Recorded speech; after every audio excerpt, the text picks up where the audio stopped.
Was good. Everybody was good, was good, was good. That's my random thoughts. You know what I'm saying? I'll wait for some people to come into the building, get it popping. This is like an impromptu. I didn't stream, so wait for some people to come in. Until then, play some cool ass elevator music for a little bit. And yeah, you know what I'm saying? Some cool ass elevator music. You know what I'm saying? Um, let's rock out, man. Let's rock out. See what we got here. Play some cool ass elevator music. True as hell. You know what I'm saying? Like it's a lot of pump faking. It's a lot of people on YouTube pump faking friendships, acting like they care about people once they die, even though they over here on some extra ridiculous stuff. Please like the stream as you come in. I didn't go live Monday because there was a lot of pump faking. There was a lot of fake. Um, we care about a certain individual that passed and all this extra stuff. Um, it's a lot of stuff going on. We got people out here acting like attorneys. We got a lot of people doing a lot of stuff. You know what I'm saying? But you know what I mean. But in the words of the sister Jill Scott, see, I like to listen to my sis Jill Scott. You know what I'm saying? Cause she got some good music and stuff like that, and I like to contemplate a little bit, sit back and think about people with their trauma bond and they're not getting over their own traumas. And I'm just talking about the women, you know what I mean? Because women will figure it out. You know what I mean? I'm going to just aim at the men real quick, and this is just early morning for y'all drive time as y'all go in. You know what I'm saying? You know, punching the clock, or if you're working at home, you know what I'm saying? Listening to me in the background, I appreciate you.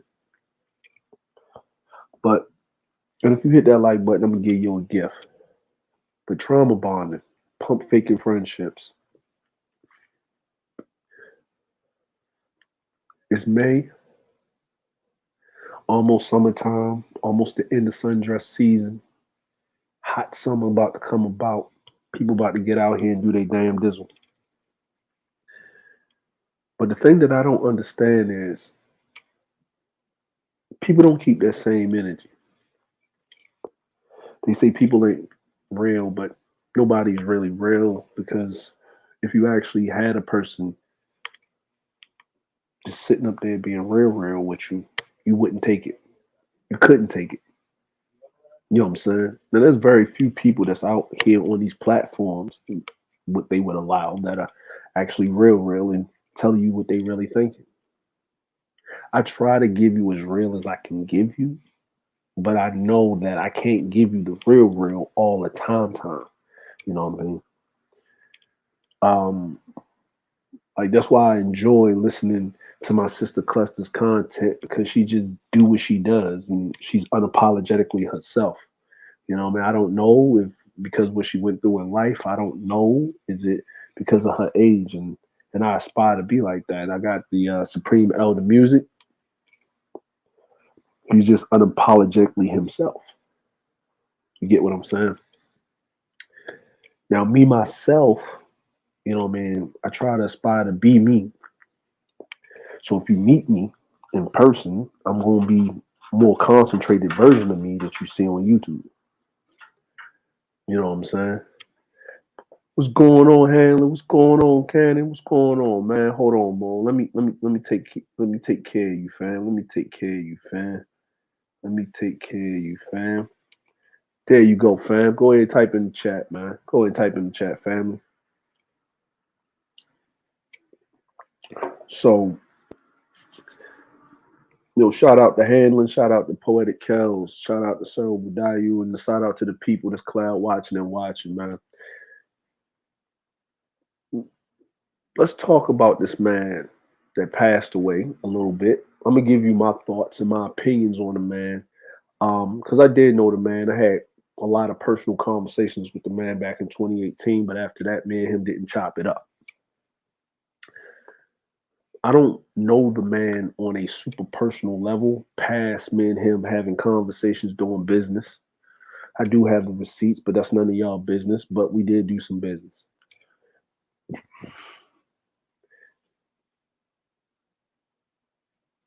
I hear a lot of people saying what he said was the truth, but they didn't like how he presented it. I remember when I was younger, a man that was wiser than me, but a man that was smart, that was dumber than God. Wiser than me, dumber than God. He basically told me that the truth don't give a fuck about your motherfucking feelings, right? And there's a lot of content creators, lower content creators, smaller content creators, because they're in their raw state and they don't understand the politics of these YouTube streets, that they basically tell you how they fucking feel about certain things. Now, I'm going to use a lot of, explanatives, and I'm going to curse a lot, so bear with me a little bit. Now, that of his 56, 57 years on this earth of talking and speaking and his experience of failures and triumphs and victories, and this is not like I'm kissing this nigga ass, but I'm gonna just point out, I'm gonna be objective in my opinion. Did I agree with his presentation? No, but the truth don't give a fuck about your feelings. Now, was he wrong more than right? Yeah, a lot of times, because he was looking at things in a vacuum and he came out of a space of trauma bonding. And his message was really for those that were engaged in the trauma. You know what I'm saying?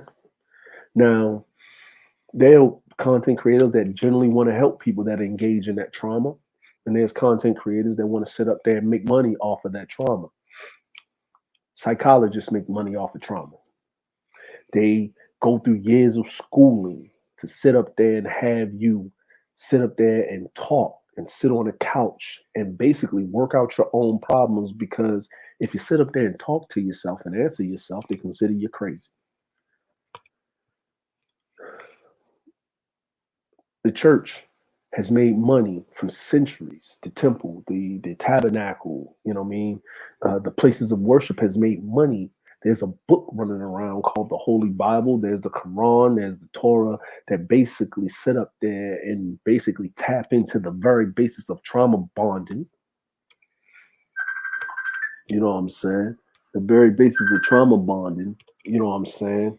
That people are sitting up there and they're actually doing what they're doing, making money off of people's trauma. So we, as people, we of the culture, we people that belong to the tribe of blackness or whatever, we are always in that trauma bonding action.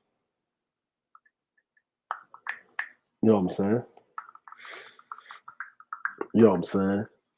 And then here's another thing that I've realized in this grand space. Salute to you, Ronan. Salute to you, family. You know what I'm saying? You know what I'm saying? So the Church of Trauma Bonding has been around since centuries. People have been making money off of people's trauma bonding, seeking enlightenment, seeking salvation, seeking righteousness, right? And in the case of this dude, Kevin Samuels, he was trying to make money off of telling dudes to get their image up so they can get the very thing that they craved, that they wanted. They went and got the money, but they didn't work on themselves. Image consultant. What is your image? What is the thing that you exude? What is the thing that you put out there and promote? You know what I'm saying? You're So what do you put out there and promote? What do you put out there and say? Who are you? What is the mask? What is the person behind the mask? Who are you really? Do you have a group of people on which you can just be your unadulterated raw self, where you don't got to hold anything back or temper yourself down because you can't be the real you? And the only time you can be the real you is when you yourself rest in your own self. Who are you? Male, female, it doesn't matter. But this man made Not that much money when he was talking to men, but when he was talking to women and he was putting them in a state where they had to reflect on themselves. Not the women that have confidence, but the women that were bamboozled into thinking that their material things, their education, the distance and that would get them a partner, a lifelong partner to seek companionship. And these women invested 70% of these women, 70% of the people, 1.3 million followers on Instagram, 1.5 million followers, subscribers on YouTube. These women invested in this man, basically telling them the things that their friends were too afraid to tell them, but what they grandmama, they aunties, they uncles, they mama been telling them for years, but it came out of a man's voice. Now, albeit his sexual orientation could be put into question, but anatomically, he was a man. So why did this happen? I'm gonna tell you why did this happen. Because there was another man that was enabling, catering to what women wanted to hear. His name was Derek Jackson. I'll let the church say amen because he was there telling women that they could be good, they could be this. He was building them up. He was giving them the false narrative because life was a little bit too hard. Just like these dudes in this other space that tell men that it's not your fault, it's your mama's fault, it's your auntie's fault, it's your grandmama's fault, the matriarchy, the gynocracy, all this other crazy shit, instead of taking self accountability. But since I'm a man, I'm going to hold the men accountable. I let the women handle the women because at the end of the day, once the men get their shit straight, everybody else will be straight. This is a fact. And these are just my thoughts, but let's go to this church of trauma bond. Now that the man died, everything that he says is fact. We're gonna strip away all the wrong, all the shit that he said wrong out of his mouth. We're gonna strip all that away. We're not gonna be real with it. We're not going to be real with it. We're not going to be motherfucking real. Let's be real with this shit real quick. Let's be so real that the shit is to the point of contention. This man had 2 marriages and they failed miserably. This man died in the arms of a woman that he might have met, might have known him, met, whatever he was doing in his personal life, it came out the light.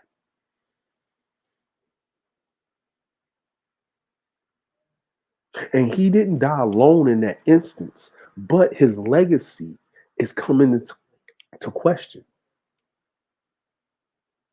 Now you have men taking the mantle and they're doing a power vacuum because they want what he had. They saw him reach this heights of trauma bonding for cash apps, super chats. But did this help anything?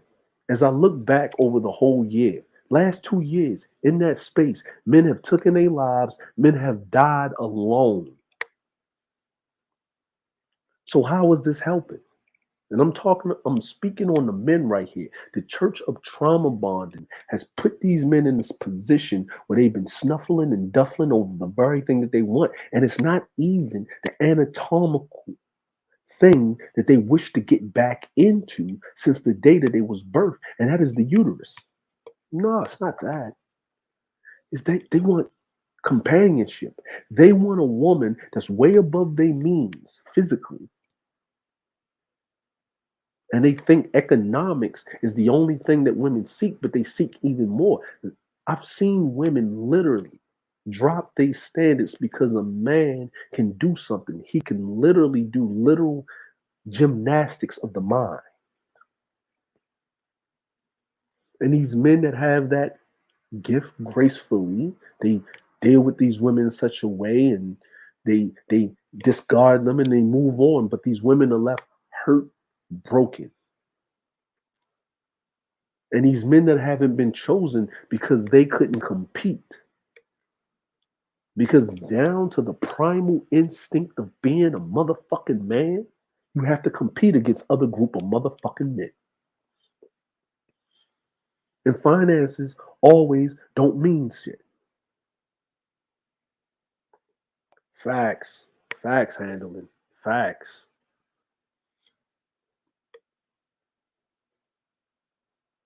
And then you see these very men that were in competition with this man, making content after content after content after content after content after content. Good morning, Aries. What's going on, family? Stream after stream after stream after stream after stream after stream after stream after stream about this man. Matter of fact, we're going to drop it. Kevin said, and Kevin said, and Kevin said, and Kevin said, and Kevin said, and Kevin said, and Kevin. And what about Kevin? And Kevin doing good work. And Kevin, and Kevin, and Kevin, and Kevin, and Kevin, and Kevin. This nigga right here, this nigga in question, is sitting up here, dyeing his beard, different fucking colors.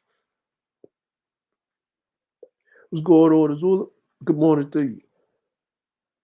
Dyeing his beard different colors. We don't know if it's red, if it's black, if it's gray, if it's purple, if it's orange, if it's rust colored. We don't know.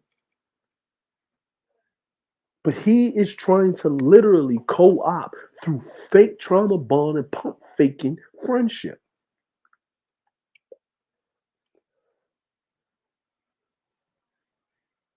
A lot of you men need therapy. A lot of you men need to get off your duff and figure out what the fuck is wrong with you.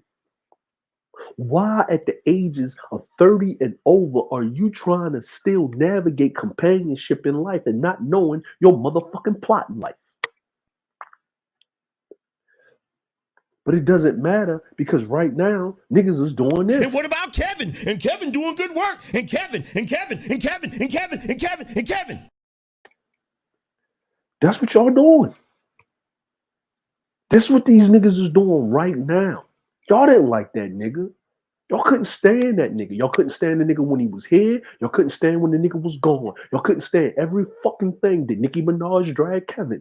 Did the chick that was talking about his stepdaddy season drag Kevin? Did this nigga, did this nigga, did this nigga? Kevin did what Kevin did. Kevin is dead. Kevin did what Kevin did, and now Kevin is dead. But the difference between you and Kevin is Kevin got a legacy. You don't. If you niggas died today or tomorrow, nobody would give a fuck. So what is your legacy? And even in a month, 2 months, 3 months, people will forget about this nigga. They'll forget. They'll forget he even existed. They'll forget the motherfucking grass will grow over his motherfucking grave. And what are you left with? Picking up the pieces of motherfucking trauma bonding. But I digress because Kevin said, and Kevin said, and Kevin said, and Kevin said, and Kevin said, and Kevin said, and Kevin. And what about Kevin? And Kevin doing good work. And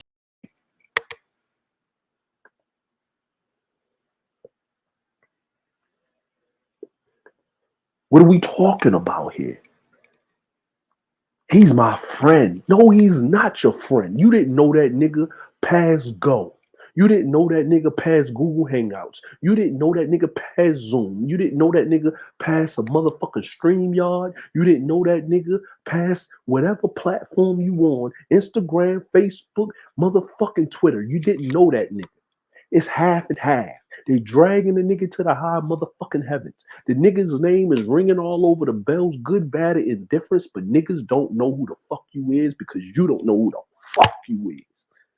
And like our sister, the field marshal, Cluster B, we call her the field marshal, but I'm gonna just quote her because I like to give people their credit. They don't like this type of motherfucking teaching. I'm gonna go to another country. I'm gonna get me a dirty foot bitch. She gonna love me long time. No, the fuck she ain't, nigga. Soon as you drop that motherfucking bread, she out, motherfucker. And she sucking another motherfucking dick, nigga. And for better or for worse, she ain't even trying to come to the US. Cause you niggas barely got money to get there. You ain't got 5 racks to drop down and have her sit on her ass for a whole motherfucking year before she could actually work or even bring something for some generational motherfucking wealth.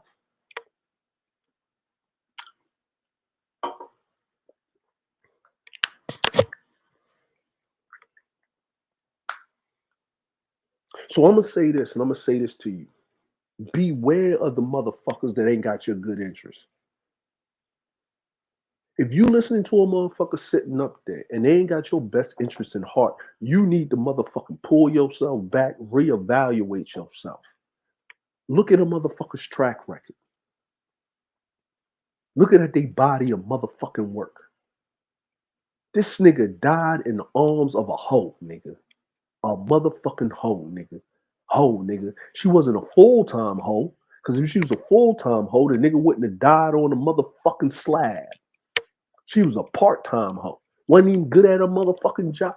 Because she was good at her motherfucking job, the nigga wouldn't have to take a red pill, drink a shot of Red Bull, take a line of coke to get his dick up, to fuck a chick that was fucking 20 years his motherfucking senior. And I'm gonna be facts on it because I'm being objective. Now, what did the nigga say? Yeah, I saw the motherfucking shits. So I'm gonna break it down to you. The first 6 to 8 months, that nigga was paying for them bras to be up there for him to fucking have those conversations. So then everybody knew what it was. And the women that didn't have their stuff together internally, not externally, the women, remember all those women that came up there, they had their own businesses. They had their own careers. They was doing their own thing, albeit whatever. They was getting it from the motherfucking mud. But guess what? Then women start signing up for this shit. Just like on these other chicks platforms where these dudes come up there and put themselves out there. Because it's a safe space. The internet is a safe space. No, it's not, my nigga. It's not a fucking safe space. Exactly. He died as a controversial contradiction. Why are you taking motherfucking advice from motherfucking failures, nigga? Nigga, show me the receipts of your fucking triumph, nigga. Everybody fails. If you ain't trying, if you ain't failing, you ain't trying hard enough. I get that. We all fail at things in life. We all ain't the motherfucking perfect or whatever. But you got a nigga telling you how you supposed to get a motherfucking man, and this motherfucking nigga can't even keep a relationship. Nigga, please. Nigga, please. And then these little motherfucking rockhead ass niggas, bitch made ass niggas, snuffling, duffling ass niggas, sitting up there trying to tell you as a man that you need to do this and watch out for that. But they never tell you or show you an example of a functional fucking relationship that they living in their own motherfucking truth. When do we deal or call a nigga to the carpet? Why do we support motherfuckers that's wallowing in the same bullshit that we wallowing the fuck in? Nigga, if I'm trying to get better, I need a motherfucker to tell me how to get better. And if he went through the same road, the same motherfucking trials and tribulations, and he came out on the other end, maybe he can help me not to make the same motherfucking mistakes. But we here now, 57 years old, 7 years over half a century. And the only thing that his legacy brought was most people hated the nigga before he hit the motherfucking dirt. I got motherfuckers that I know that done did more with less and was celebrated in their life and in their death than this nigga. And they didn't have all those people. You had 2.8 million people knowing who the fuck you is, and 70% of them motherfuckers hated your motherfucking guts. Nigga, that's a problem. That means you was a fucking 2.8 million failure. Nigga, you ain't gonna be here today, tomorrow, nigga. Nigga, we had a whole fucking worldwide pandemic. People done checked out of here, in and out. People done died alone, even if they had family, because they had to be isolated. Their family couldn't even be with them in their last gasping motherfucking moments. People die every day, even with family around them. I got 2 uncles that died the fuck alone. Matter of fact, I got 3. And the first uncle that died alone, his wife was in the bed while he was having a heart attack. And that man decided to get his ass up, walk into the fucking bathroom in the house he built from the fucking ground up with his own two hands and passed away so his wife and his family could be good.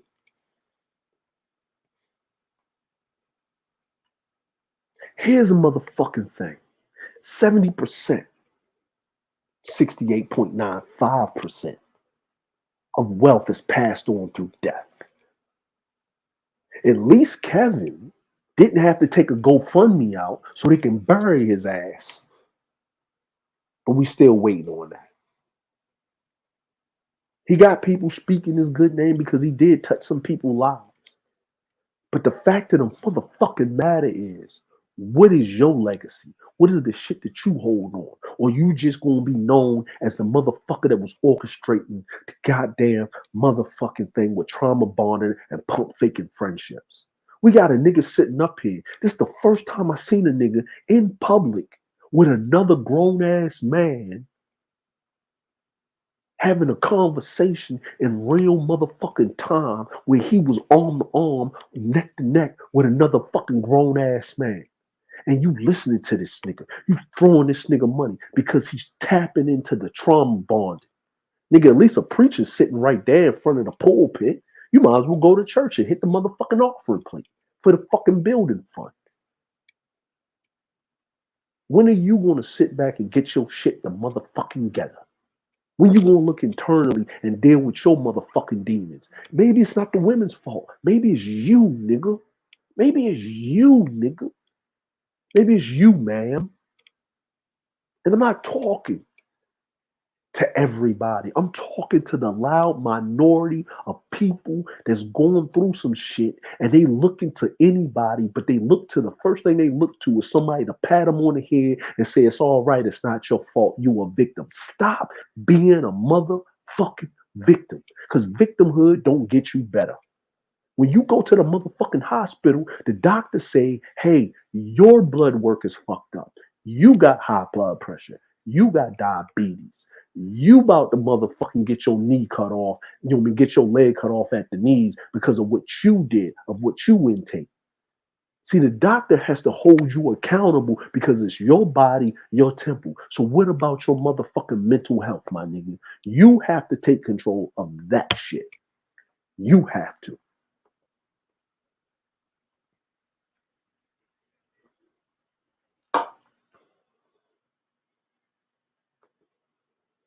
You have to. Good morning, Sheila. How you doing, sis? You have to take control of that shit. I don't care what the fuck you do. Long as it don't imprint, it doesn't infringe on my shit, another man's shit, another woman's shit, a child, somebody. Get your shit together. Get your shit together. Everybody's sitting up here. Kevin. Matter of fact, I don't even do it right. Matter of fact, let me bring it in. And Kevin said, and Kevin said, and Kevin said, and Kevin said, and Kevin said, and Kevin. And what about Kevin? And Kevin doing good work. And Kevin.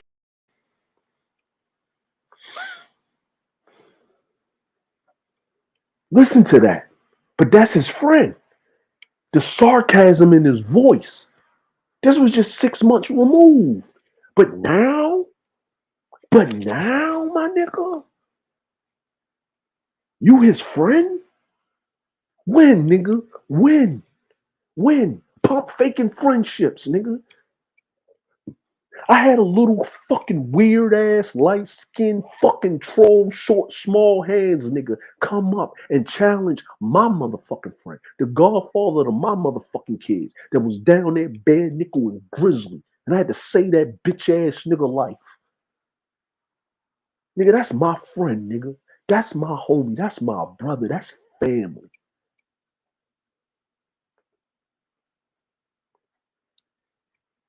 Talking about he my friend.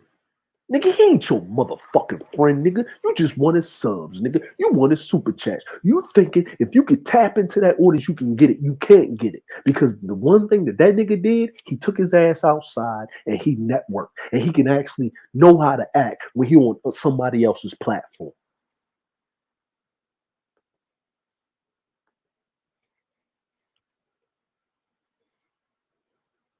You might not like what the fuck I gotta say, but goddamn it, it's the goddamn truth.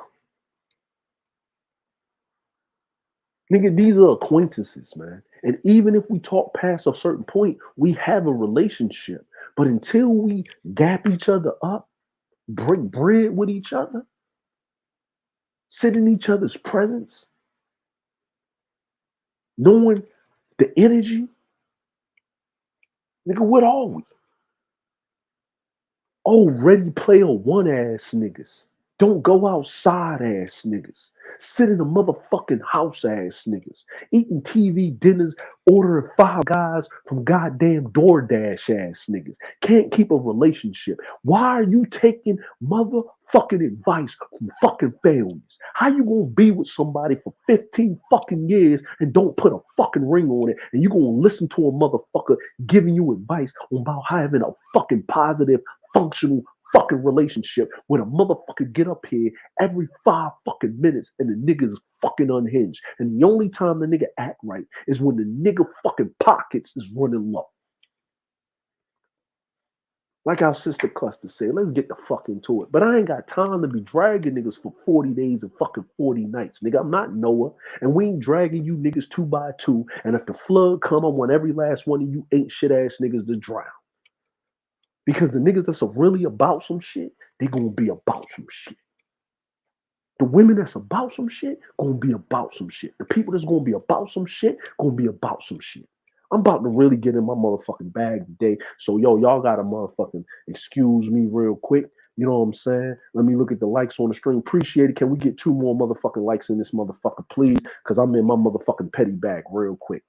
Now, this is King, the motherfucking conqueror, him that is above all. If you don't know who the fuck it is, go watch Loki. You got Disney Plus, go watch Loki.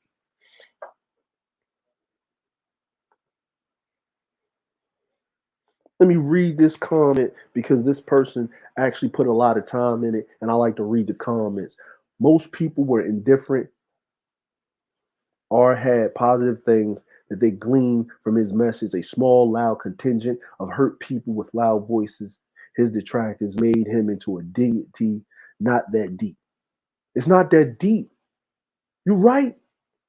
But we here now. It's not that deep. It is that fucking deep.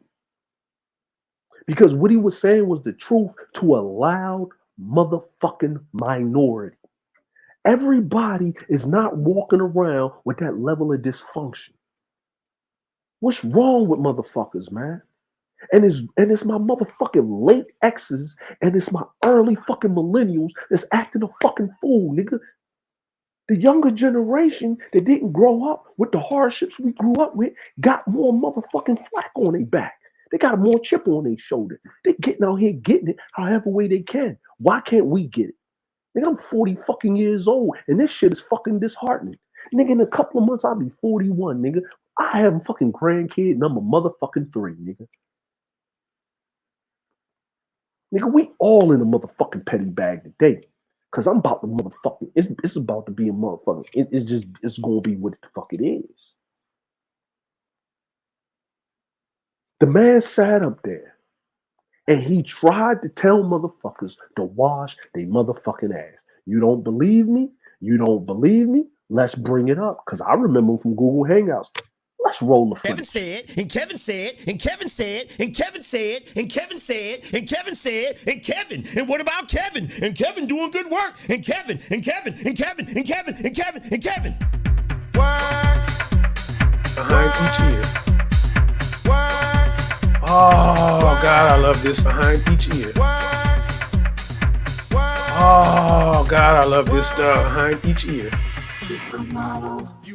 Oh, God, I love this stuff. See that right there? That's when he was the image consultant. That's when he was telling grown-ass men to straighten yourself up. Wash your ass. Put on some cologne. Look presentable. Get a haircut. See, he didn't have all that in the background. The nigga didn't even have no pictures on his goddamn walls. The nigga had a closet and a door. That's all he had, and a microphone. And he sat up there in a goddamn suit and he was trying to get you niggas to wash your motherfucking ass. You can't get a woman with your breath smelling like motherfucking yesterday's pizza and shit and top ramen, my nigga. Motherfucking, you ain't took a good shower and God knows when. You haven't exfoliated the dirt off of your motherfucking chest, nigga. You walking around this bitch bare knuckled and grizzly. Your fucking nails is fucking filthy, nigga. You ain't even dusty, nigga. You swamp muddy, nigga. You Hurricane of Katrina by you motherfucking dirty, nigga. And how in the fuck is that? But you know what you call the nigga? You call the nigga gay. You call the nigga this. But once he start going on in the women, once he was bringing them up there and publicly executing them and guillotining them, yeah, Kevin, give us more. It's not our fault. Until the women start taking accountability. When they went up there and said, tell me what I need to do to fix myself so I can get somebody. Maybe he helped some people. Maybe he didn't. We don't know. But the women put their money where their fucking mouth is. Now he's St. Kevin. He can do no motherfucking wrong.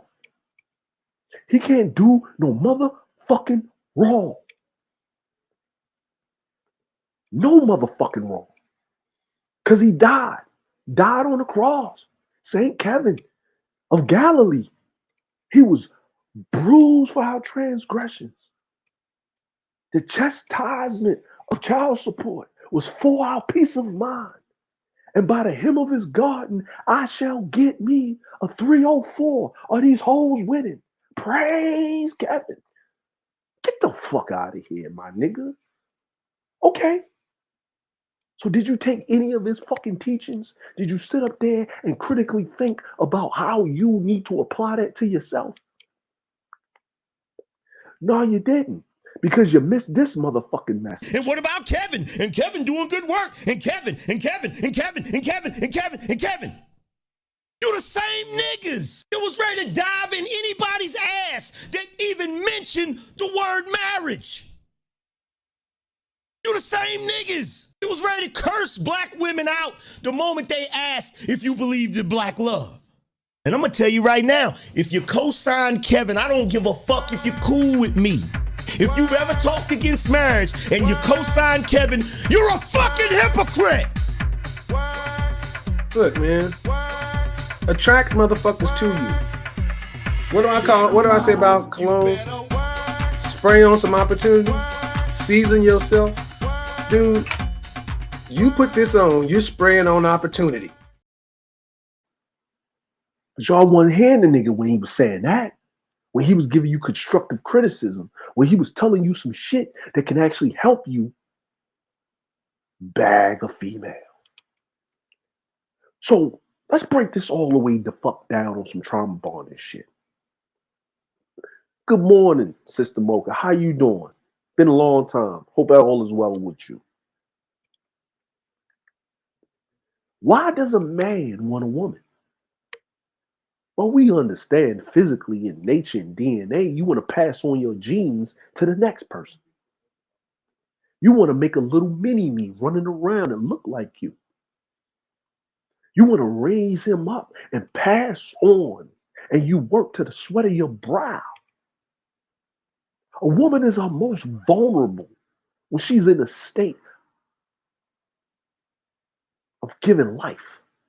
9 months, she has to walk around. Her body moves. Her hormones change. Have you ever noticed how when a pregnant woman walks in a room, she has this glow? Doesn't matter what she looks like because it's hormones, it's nature, it's DNA, down to the basic building blocks of motherfucking life. And if you got any compassion as a man, you'll give up your seat, you'll open up a door because she has this glow about her. Because it's in you to protect that if you got all your faculties in order.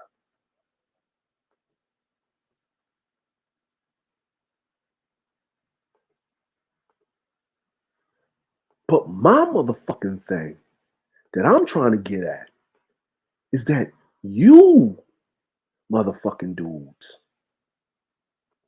you niggas I heard y'all. Stoves, pump and dump, bunk beds, trap records and outcomes, abortion, all of this shit. So why are the women acting the way they acting? Because the environment isn't conducive because they don't trust you niggas. While they're concentrating their mind, body, and soul on reproducing a motherfucking life form. And then you can't keep a relationship or you don't have no dick discipline to pick the right fucking mate when you do get yourself in between some legs and get back into a fucking uterus. Oh, the motherfucking sweet sugar walls.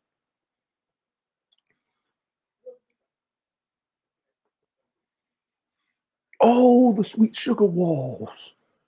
Oh, pull out game, trash. Being a man, trash. Protection, trash. Provisions, you ain't providing that because you're sitting up here complaining about child support. Nigga, the child can't get a job. Nigga, the child can't take care of itself. It's an innocent life form. Two individuals got together and decided that they wanted to motherfucking go into an act of procreation. And what do you niggas say?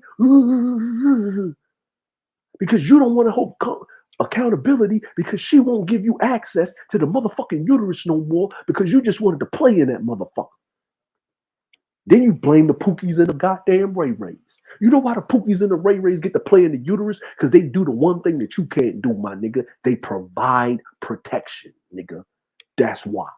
Regardless of the form, matriarchy, patriarchy, you know what I'm saying, gynocratic, plutocracy, doesn't matter what all of those words mean, with all of those fucking all of those goddamn motherfucking extra goddamn words in it and all of this extra shit, nigga. Doesn't matter what it means. What it means, my motherfucking nigga, is that you need to be a man and you need to be about your motherfucking purpose. And yes, unless you providing and protecting something, the world don't give a fuck about you. Provisions and protection. Provisions and protection. Not just provisions, my nigga. I'm going to tell you the day that she dried up her pussy, when there was a bump in the night and she asked you, yo, what's that? And you didn't spring up and you didn't go down that motherfucker and you didn't walk around in that bitch and you didn't say, you know what? I'm down in this motherfucker. I got to protect my motherfucking household. I got to protect my woman. She wanted you to walk around like this. Nigga, where's your protection at? She wanted you to walk around like this. You ain't got no protection, my nigga. You ain't got no protection, my nigga.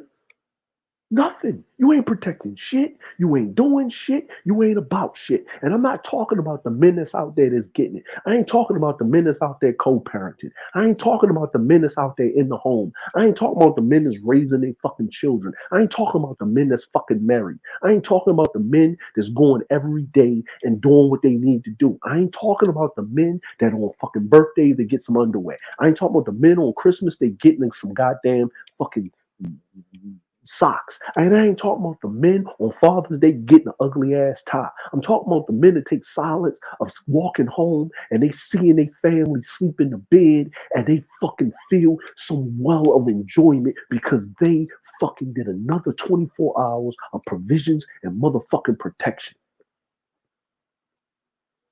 Anytime, sis, anytime.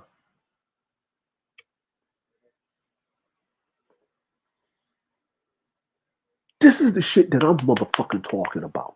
I'm talking about self-accountability of men. We got brothers down there that's actually putting motherfucking boots to here. We got brothers out there. There was a brother sitting up there on Capitol Hill talking to Lindsey Graham, organizing a goddamn union to protect the goddamn way that people work in $1 billion company named Amazon. Jeff Bezos just had a divorce. Wife took half of his billions, and the nigga still rich. She rich, he rich. But guess what? There's a black man out there, fitted on, grill up, Capitol Hill, chains on, motherfucker up there, bare knuckled and grizzly in jeans and Timbs in a congressional hearing, basically shutting a motherfucking white man down that got generational wealth since the fucking time that the Pilgrims hit the goddamn New World. Working from the fucking gutter. We come from that. We come from being real motherfucking Americans, and you bitch ass niggas is crying about the pussy you don't got access for. Nigga, you need to walk your ass off the plank, nigga. Chuck your ass in the fucking volcano, nigga. I used to say, send them out to the forest, let them fight the bear. If the motherfucking bear, if they survive the bear, throw them in a volcano. Fuck that, nigga. I ain't even gonna let the bear have to put in that work, my nigga. We're gonna just push your ass in the fucking volcano, my nigga. Drink bleach, die slow. We got motherfuckers from that fucking arena, can't handle life, can't deal with the shit. Killing their women, killing their ex-wife, leaving their children as orphans, nigga. Motherfuckers losing their shit, spitting up here, spewing all this motherfucking hate, running around, shooting up fucking subways, niggas taking their own life, and you still want to consign to that level of thinking, and you want to praise St. Kevin because he came out of that space? The nigga was trying to get the fucking bag. As soon as he got to a certain point, the nigga was going to jump back and do what he originally came in to do. Spray on some opportunity. The fuck is wrong with you niggas, man? Nigga, if I was a female, I wouldn't want to fuck you niggas either.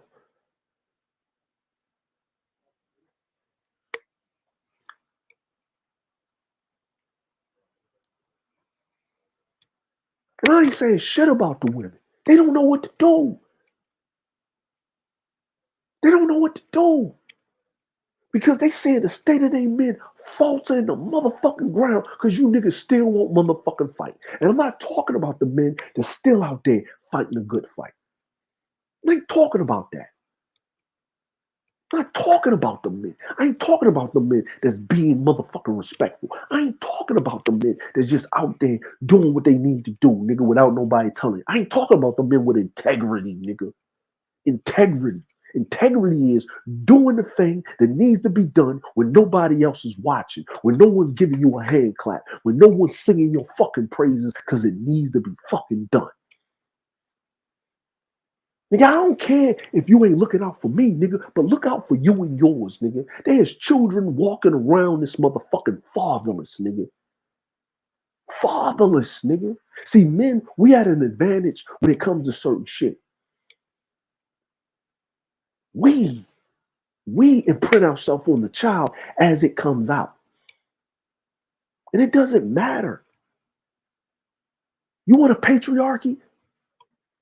95 of you niggas in that space that's snuffling and duffling wouldn't even make it in a patriarchy, because in a patriarchy, they have the highest suicide rate with men. Nigga, I live in a patriarchy, and I see a nigga on the news every fucking day, an Asian motherfucker that you think is in high esteem catching a bullet train with his motherfucking face. And these are motherfucking facts. The fuck are you doing with yourself, man? Wasting time. Nigga, unplug yourself, nigga. Go outside, sit in the park. Realize what the fuck is going on, bro. They resetting the fucking narrative as we speak, my nigga. It ain't got shit to do with you. It's because these fucking white boys is motherfucking unhinged. That part. They shooting up shit because they can't get access to pussy. They women is motherfucking off the rails. There's a motherfucker right now that's world famous and abroad lied on this nigga. Took 13 million of his money, lied to everybody, sit up in a courtroom on a fucking disposition and basically got niggas lying for her. Professionals, men and women, because they gonna believe her over the fucking facts in their face. They gotta deal with that. We ain't gotta deal with that. The only thing that the women want us to do, black women want us to do, is be accountable and get off our ass and stop crying and fight, nigga. Fight, nigga. Facts untucketh thy motherfucking nuts. But here's the question, though. The next one of you niggas die, I won't lose no motherfucking sleep because the motherfucking laws of natural selection is in place. And that's a motherfucking fact. That's a motherfucking fact. Men that don't have a family die early. They have a shorter life expectancy. This is a fact. Because if you got somebody that care about you, they're going to make you go to the doctor. They're going to cook better for you. They're going to try to unstress you. But you got to pick a mate that's all about making sure you straight so you can protect the motherfucking household.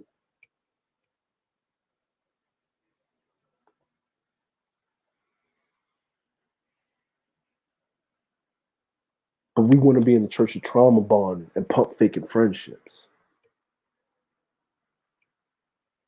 These the same motherfucking niggas that sit up there and shame you into donating to their fucking platform while they over there popping fucking bottles that cost $100, while they up here smoking on cigars, while you sitting over here working to the sweat of your brow, making $15, $16 an hour, and you got to prove your loyalty because he's telling the thing that you want to hear, that it's not your fault. You don't have to have integrity. You don't have to have accountability.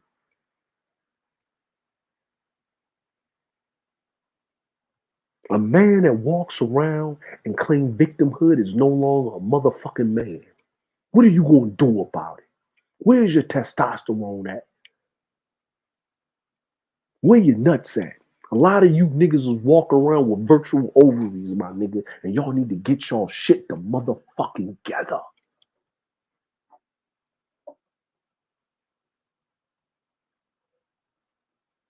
You sit up here talking about a fucking legacy, nigga, but you gotta bring in when the nigga first came into motherfucking space.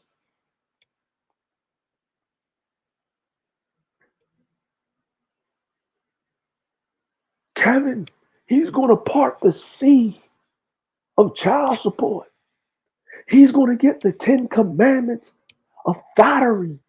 He's gonna take us to the promised land. We've been 40 years in the wilderness, and we're going to bring down the walls of the uterus.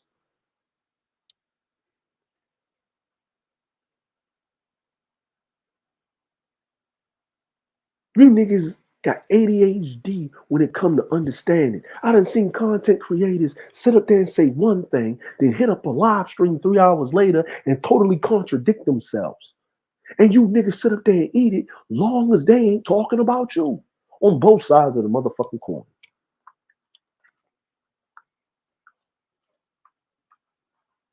But I can't rag on the men. I'm going to be equally petty. Let's get into fucking to it. Now let's talk about these SYSBM. Let's run over here and fuck these dirty foot bitches. Every last one of these niggas that actually did it and lived overseas, nigga, they're dead. The ones that say, I ain't fucking with black women. I'm going to get a dirty foot black woman that ain't got no shoes, ain't got no stove, sitting out there with a machete, climbing fucking trees. Her bottom of her feet look like Timberland boots. And she speaks Spanish. And after 6 months, I'm going to wind up dead, and my family got to run a GoFundMe to ship my motherfucking corpse if they ain't take all my goddamn motherfucking organs out and sell them on the black market. And then you're lost and motherfucking forgotten. And then we got these other niggas that's running around here, this whole motherfucking rapists and pedos, but you taking goddamn information from these niggas.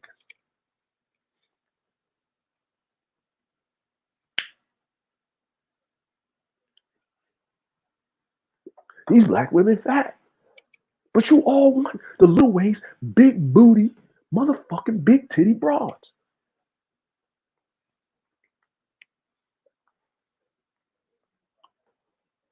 I don't hear these niggas talk about going to first world countries.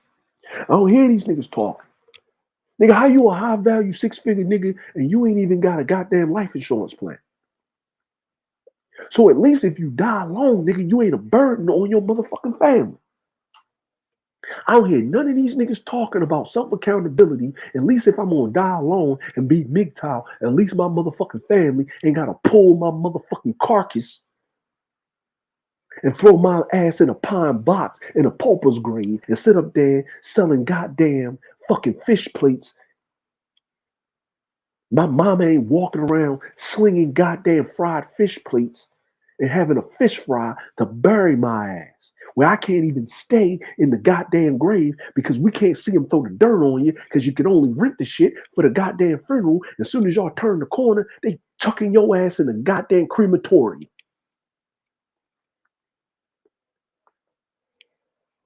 Get the fucking to that. You can't run from it. You can't hide from it. You're derelict in your whole masculinity and what you aspire to.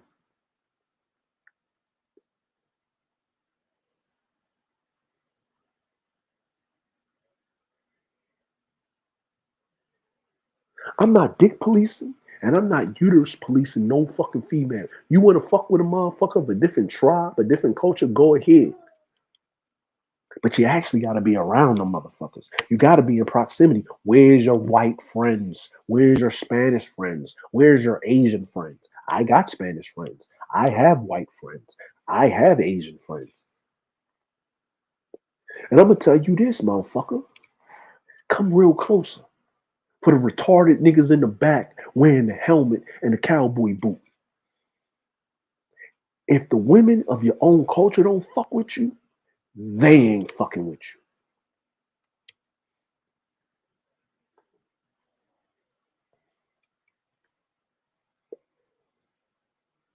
you. Exactly. Because these niggas from the outside looking in, they want to be the Pookie and the Ray Ray. They want to be the dusty dick nigga laying up on the couch. Nigga, you didn't hit the gene lottery, nigga. You got the short straw when it came to the aesthetics and the jeans, my nigga. You got to work within your bills, bro. I play spades, my nigga. You can't run Boston all the motherfucking time, bro. You gotta just make boards sometimes. Nigga, get you a mean 5, my nigga. Then you got an old nigga telling you how to rate women and how to get women, but he still hung up on the same broad that he was with, his fiance. Nigga, I'm sitting up here thinking, my nigga, that's your baby mama. That is not your ex-fiance, my nigga. That's like a nigga saying, yeah, bro. That's like a nigga dropping out of college and say, I almost had an associate's degree. My ex-associate college. Master teacher. What you teaching? Dereliction and failure when it comes to relationships? Fuck out of here, bro.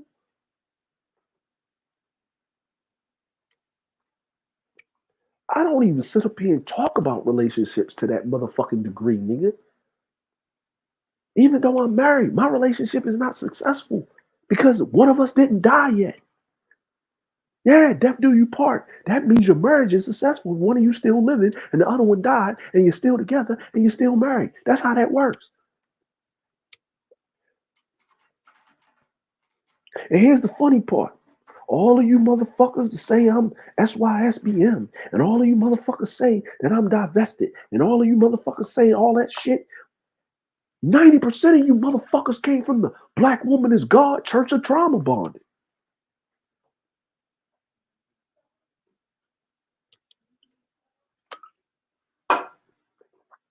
Niggas up here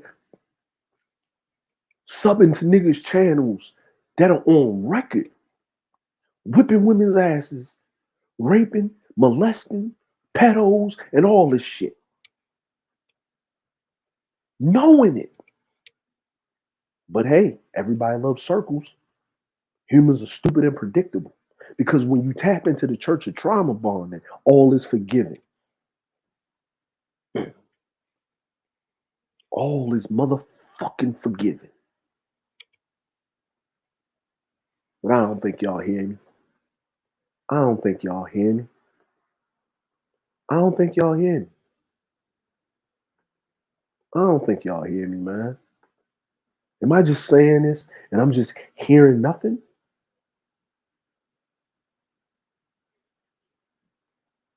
Am I just hearing nothing? I wonder. Skeletor.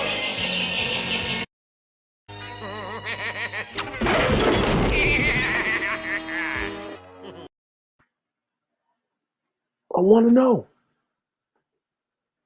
I want to know. Because even if I say all of this, what are you niggas going to do later?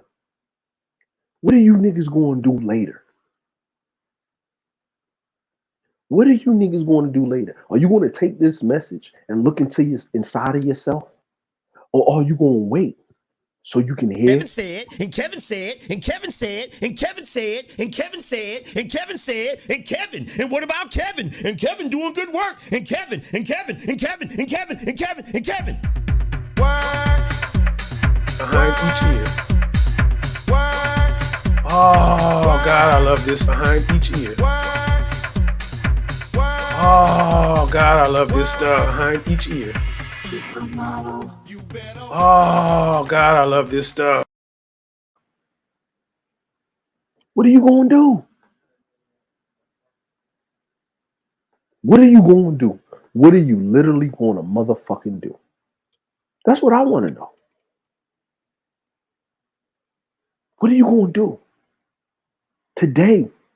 Today, not tomorrow, not a New Year's resolution, not 3 months from now. When are you going to work on yourself? When are you going to step back from the church of trauma bonding and pump faking friendships and get some real people that's in your corner, or listen to the people that actually have some success in life? That's going to tell you the shit that you need to hear instead of the shit that you want to hear. And here's the crazy part.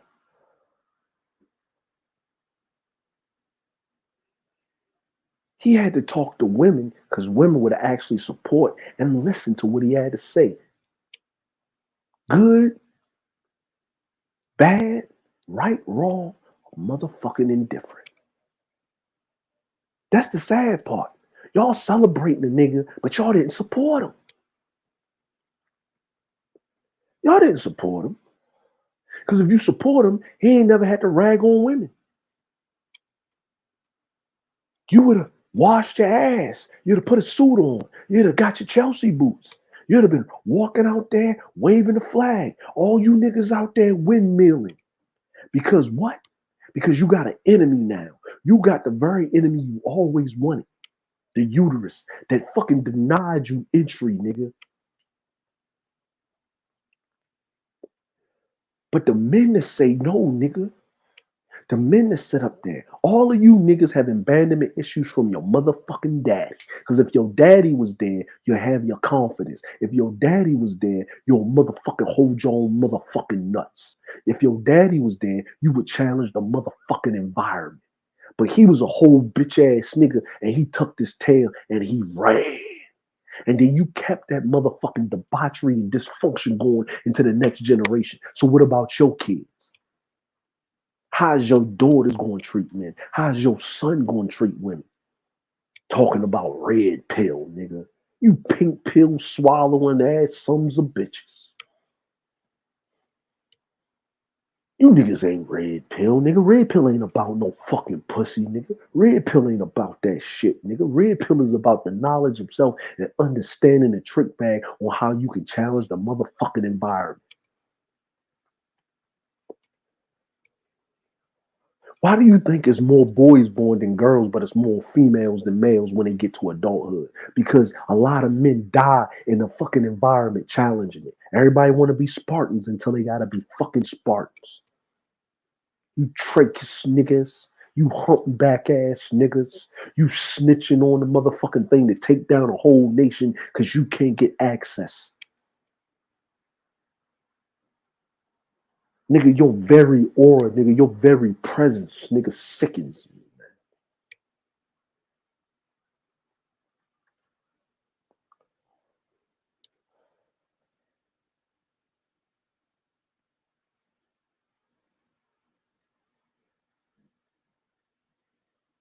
The fuck is wrong with y'all? You sit up here listening to dudes that need to seek psychiatric motherfucking evaluations and therapy, dealing with motherfucking post-traumatic syndrome of not being a fucking man, with this theory of what masculinity is, my nigga. That's not masculine. Ain't nothing masculine about snuffling and duffling and whining, my nigga. That's spoiled child behavior because your ass didn't get a participation trophy. Cause you here, you think some woman's supposed to open up her legs and give you entry to the motherfucking rights to give birth in the next motherfucking millennium? No, my motherfucking nigga. If you ain't got access, man, to a vagina, nigga, that's just your motherfucking plot in life until you change the way you move and the way you motherfucking think. And you probably got women that's willing to give you access, but you over there looking over the fucking fence. You don't even know how to have a conversation with a fucking woman. You don't even know how to have a conversation with a woman, nigga. Not a slut, not a hoe, not a bitch, none of that. A woman. Full grown, mature women. But a woman is not going to let a person that's an anatomical male, but a mental fucking child, give access to put her in a position of vulnerability. She will be a new fool. A new fool.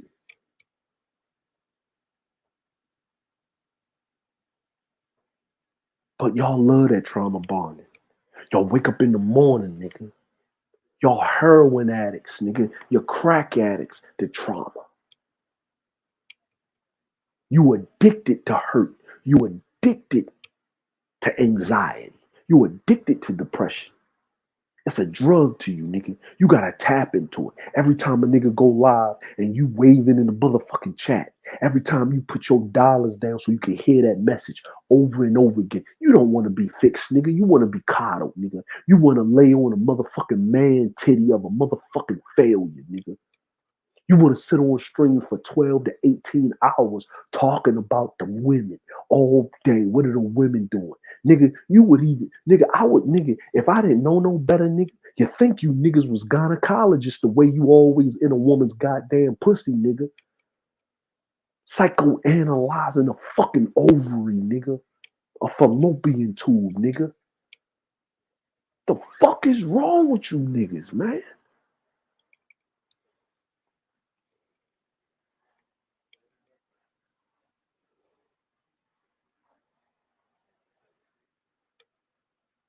It's very disheartening, man. Makes you sick to your motherfucking stomach hearing this shit. The women at nigga, bro, just listening to these niggas talk.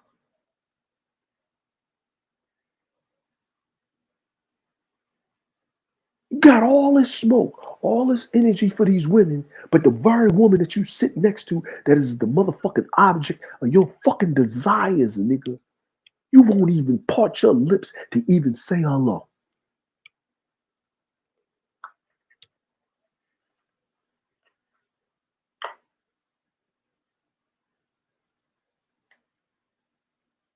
It's fucking sad. It's disheartening. The pussification of the male species. And if we don't, as men, we don't call this out, we don't drag these niggas to the carpet, we don't decapitate these niggas from the neck and show an example on getting these niggas straight, we are enabling the very dereliction, or in layman's terms, they ain't shitness.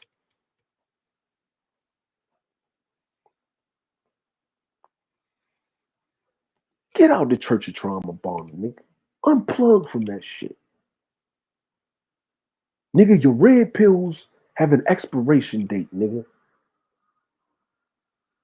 Maybe you need to put them bitches down, nigga. Maybe you need to detox for a minute to get your fucking shit together.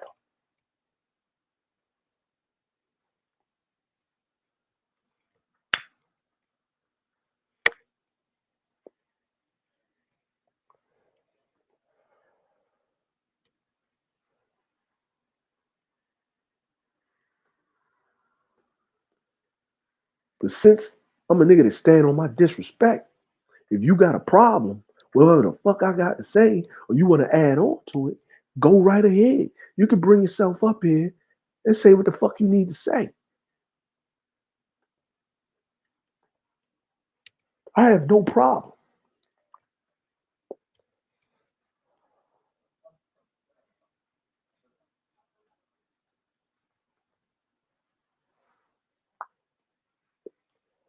They overturning Roe v. versus Wade, niggas is cheering. Why are you cheering, nigga? They basically putting the states' rights. They basically saying we need babies. So if you have sex with a woman, she don't even have the option of realizing this is a mistake and not bringing an innocent life in this world when she got to raise it again to keep the next bullshit going to the next fucking millennium or the next generation or the next decade. So then you'll be on the hook. And then you gonna be sitting up here crying because you got motherfucking after nut regret. And let it be known, I'm all about the articles of prostitution need to be on the table. Whatever get the job done by any means motherfucking necessary.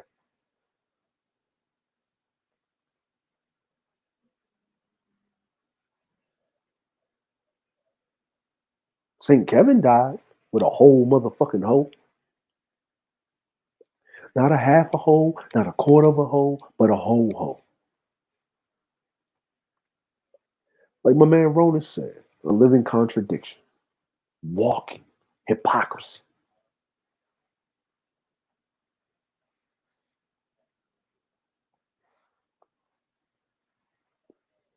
But y'all don't hear me though. Let me give y'all 5 minutes, man. If y'all want to come up here and say whatever you got to say, what's going on, Ronan?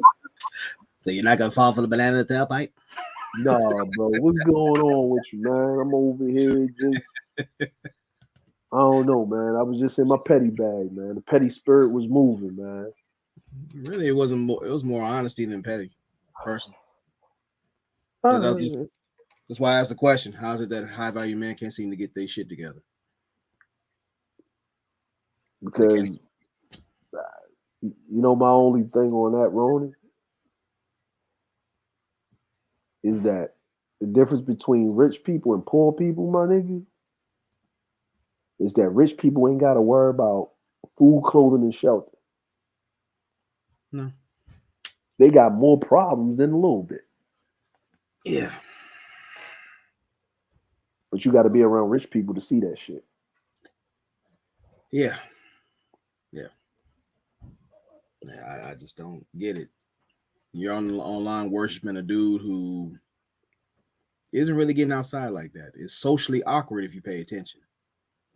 Nigga, socially awkward. Nigga had to turn the camera off when he was getting his fat ass out of the fucking car. Nigga, how you gotta get the jaws of life to get your fat ass out of a convertible? That part.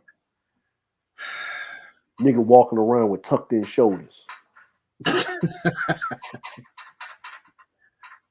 nobody's talking about eating to live. No. Like, here's another thing. How you gonna sit up there and listen to a nigga that got more estrogen than a stud?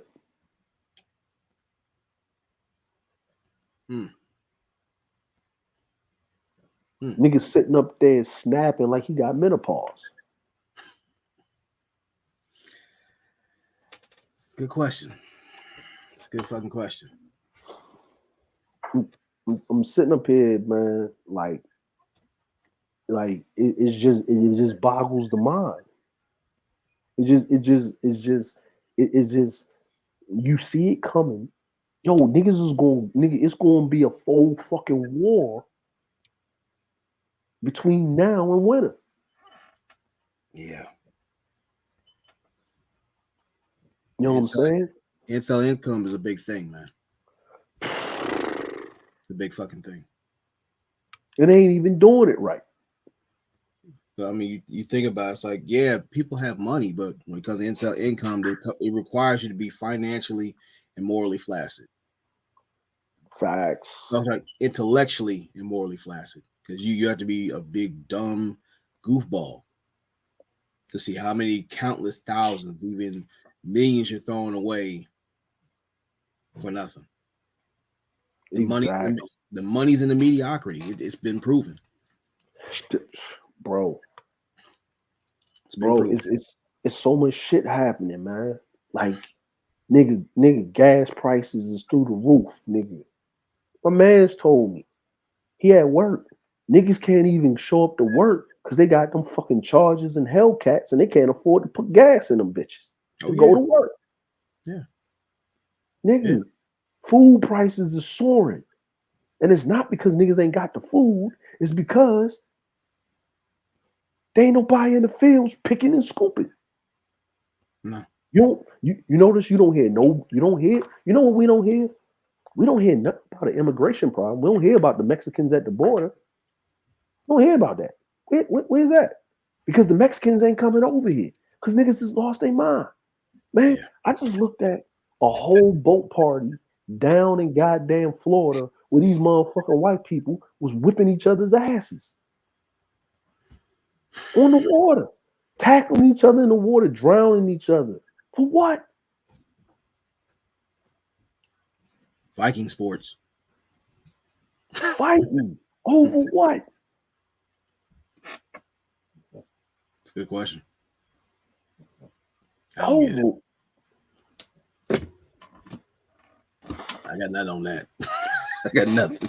I'm just, man, you just look around, man. Like, when we gonna get back to some man shit?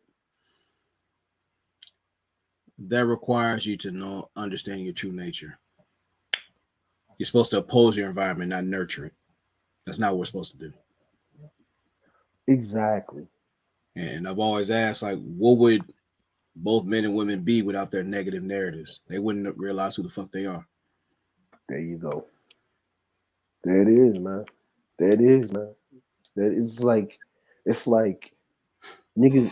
It's like the writing is on the wall. It's like you listen to a dude that has an opposing view of somebody else, and you're like, all right, let me look at his title. Okay, let me see what he's talking about. And then if you listen long enough, or you just mad because the Baptist church, or what about these bitches, got more motherfucking parishioners than the AME church about what about these bitches. Yeah. Us hoes winning. Is this, that, and the third. And then when a nigga brought to the carpet, the nigga go running high because he don't stand on nothing. It's accountability dodgeball. Everybody's playing. It ain't even dodgeball, bro. Niggas don't even want to walk out there. No. Because they scared of getting hit. But they want to hit something though. They want to, but they ain't even putting the effort into it. Niggas, all these women, bro. You know what? Last year, right? No, it was 2020. 2020. We pulled up a map of the ratio of black men versus black women. In certain places, in your main city states like Houston and Atlanta, it's 7-1. You just got to go outside. You could trip and fall and find a woman. I know. I lived there. Yeah. You know what I'm saying? It's ridiculous. It's ridiculous. A whole heap of cheeks. Oh, nigga, what? Yam season on deck. His sundress season was crazy now. Nigga, what? Nigga, what are you talking about? But then you can't hold a conversation to get to the mental aspects of who you dealing with.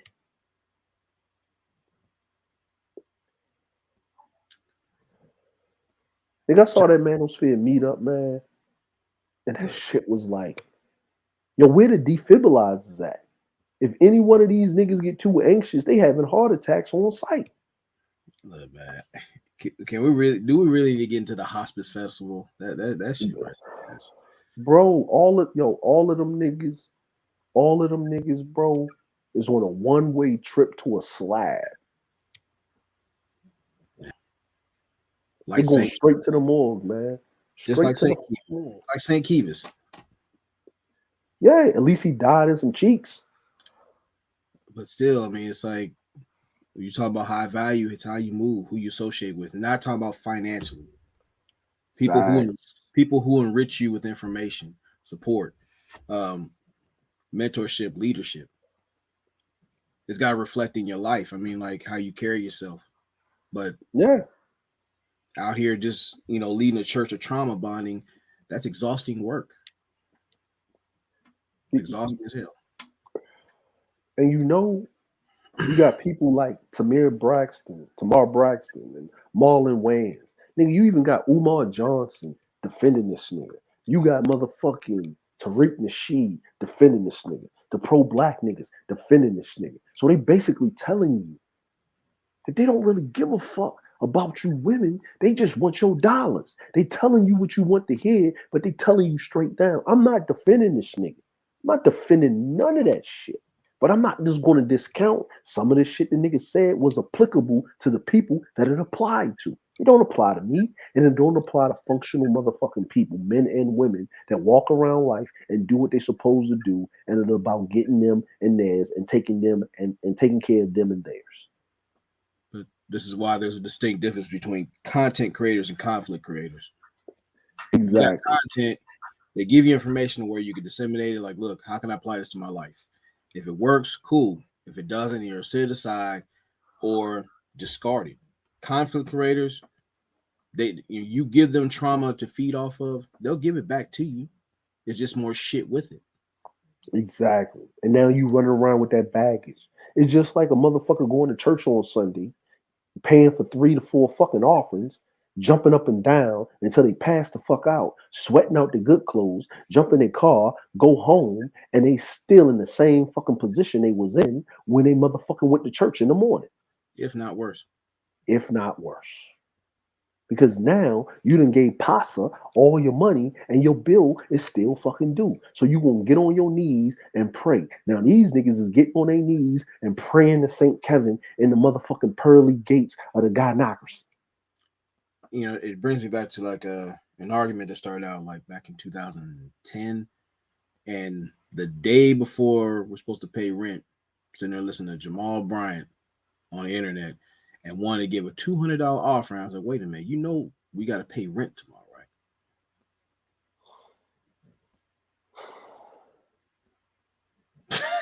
right? It's goofy shit like that.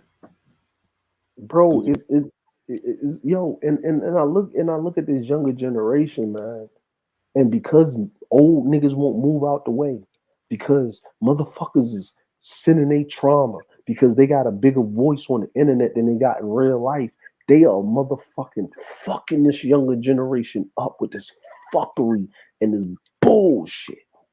On purpose. On purpose, because they want some validation. See, I respect the nigga that's getting the bag because it's business. I don't respect the nigga that's just doing it just to do it. Yeah.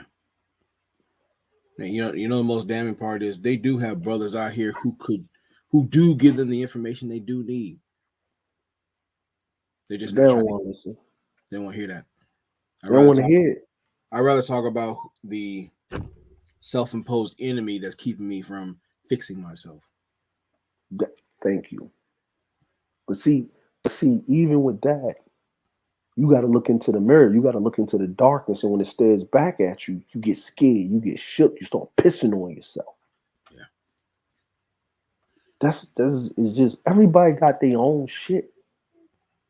Nigga, the hardest thing in my life to do wasn't the military, wasn't boot camp, wasn't on a fucking deployment for like 6 months with no port visit on the frigate, wasn't fucking back to back 320 days out of the fucking year, wasn't running up on a yacht, and wasn't running up on a goddamn tanker putting guns in niggas' faces. That was easy work. The hardest part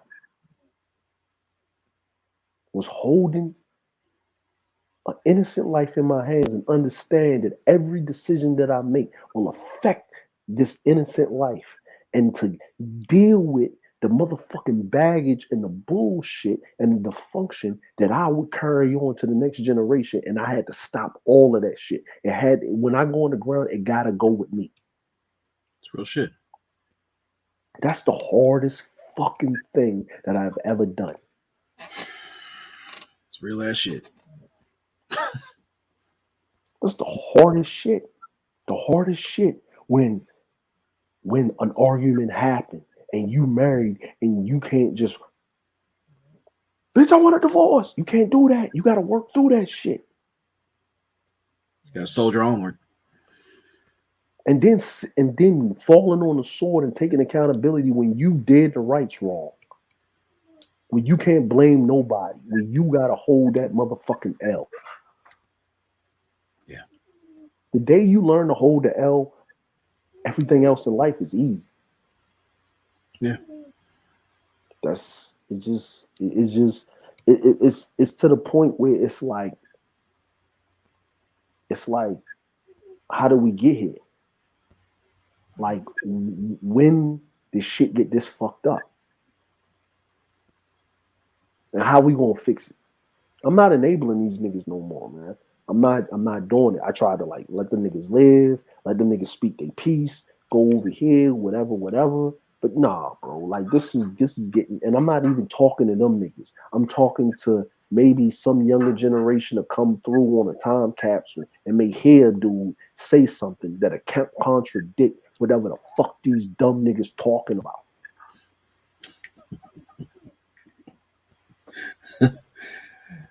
That's the ugly truth. These niggas are stupid, man. Listen, man, I don't agree with a lot of what the shit that Taz be saying, but the nigga is right. These niggas is dumb.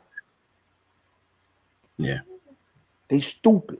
They stupid and they dumb. And they fall into the trick bag. They fall into it over and over and over and over again. It's a circle, man. That shit niggas they NASCAR out here with this trauma bond. Just running around in the circle, bro. Indianapolis 500 on trauma bond. Just going, nigga, 200 miles an hour in a motherfucking circle, and I'm just waiting for them to crash and burn. That's what happens. This is what happens, man. Like it's like, dude, nigga, just 2 weeks ago, the feds is on y'all asses. Niggas is motherfucking turning over state evidence. They watching you stupid niggas. Yeah. Meanwhile, niggas, you got cyberspace vultures picking the bones off of Internet Idol right now. Exactly, bro. And you idling what? That was my best friend. The fuck he wasn't. Nigga, I didn't see you in nigga. The only niggas I saw in them pictures was TLA, Dennis Sperling, MTR. That's it. I ain't see none of you niggas in that goddamn hotel room. I ain't see none of you niggas sitting up there. I ain't see none of you niggas over there. I didn't see none of you niggas sitting up there. Nigga, even if I looked in the nigga chat, I ain't see none of you niggas championing that nigga on. Nigga, I ain't see none of you niggas on Instagram sitting in the comment section. I ain't see none of you niggas sitting up there supporting the nigga. None of you niggas. Most of you niggas, that's my bug. I know it. Y'all was that nigga. Yo, remember such and such nigga? Yeah, he went to my high school. I knew that nigga. No, you didn't. That nigga ain't had nothing to do with you. Nothing. Because he knew you niggas wasn't shit. He knew you niggas wasn't shit. And y'all wasn't about to be about shit. That's why he started talking to women. Because at least women, if they hear something, they're going to act on it, at least try it out. Why do we got women more ready to oppose the environment than these fucking snuffling and duffling so-called men? Manheimans. There you go. There you go, man. And they tear easily, too. Y'all niggas is virgins in life, nigga. You need to get your cherry bust open so you can challenge the fucking environment. Yeah. Niggas don't men were bred to be uncomfortable. Nigga, we play in the dirt. We climb trees. We skin our knees. Nigga, you was kept in the house because nigga, you couldn't go outside. You couldn't sit on the stoop. You playing you playing hide and go seek from the window, nigga. You can tell just the way they act.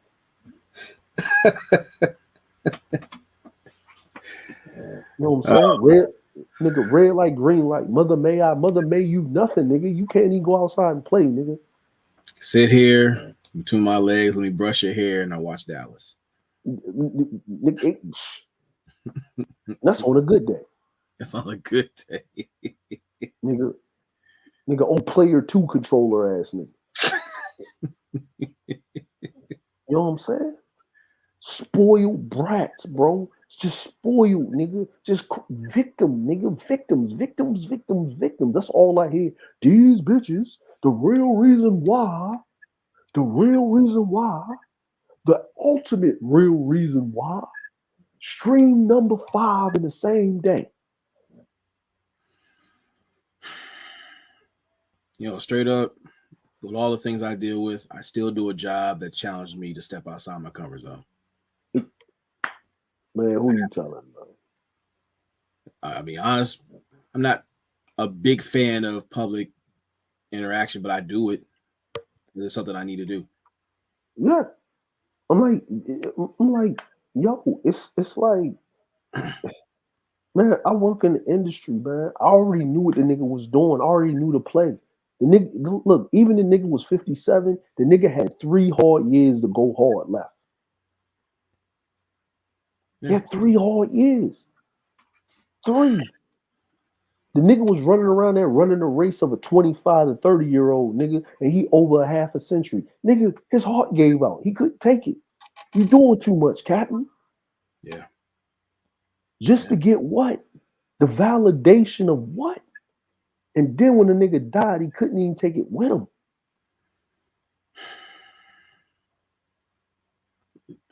Man. And the money went to the very motherfucking gynocracy that he was bringing to the carpet. Ain't that a bitch? That's the irony that most people don't. They want to ignore. They want to roll over that.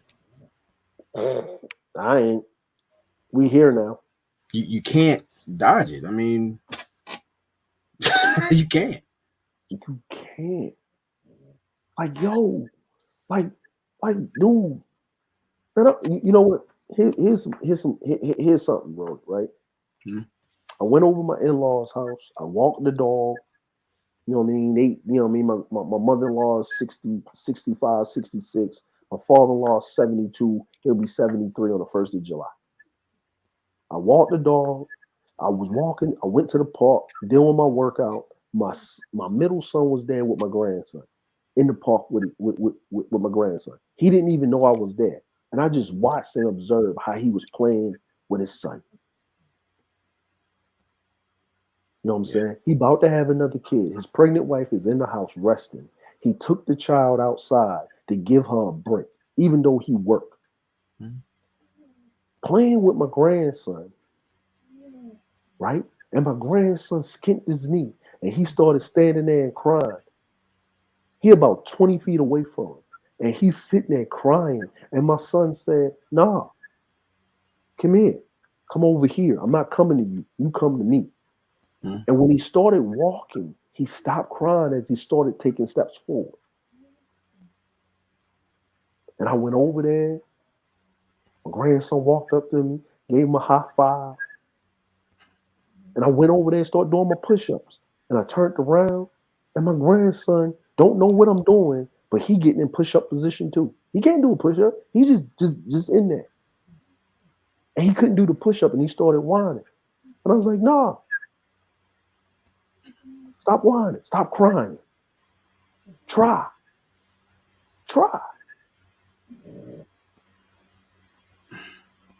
He about to be 3.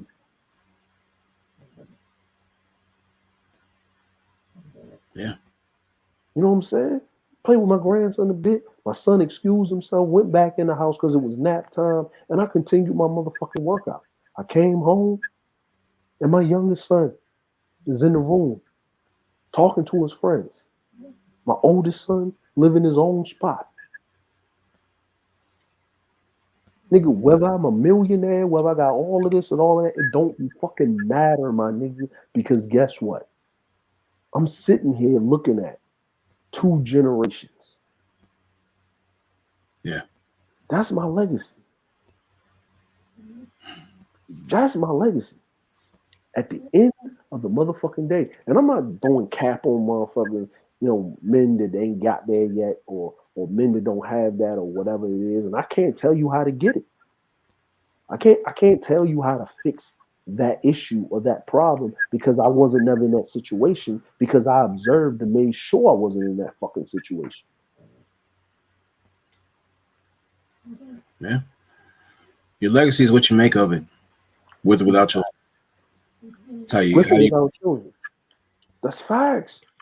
You ain't gotta have children not to impress you, not to be a part of an environment and leave a legacy. Nigga, you can volunteer, you can mentor some young men. You ain't even gotta be on that. What are you good at? What do you do? Nigga? You an engineer, you a dude that work on the power lines or some shit like that. You can volunteer some motherfucking way. Good morning, Callie. Yeah. Morning. You know what I'm saying? Like, say it like this, man. What you do as a job, if you actually think about it, you're a contractor. You work for yourself. You set your own schedule. But that's time management. Yeah. You know what I'm saying?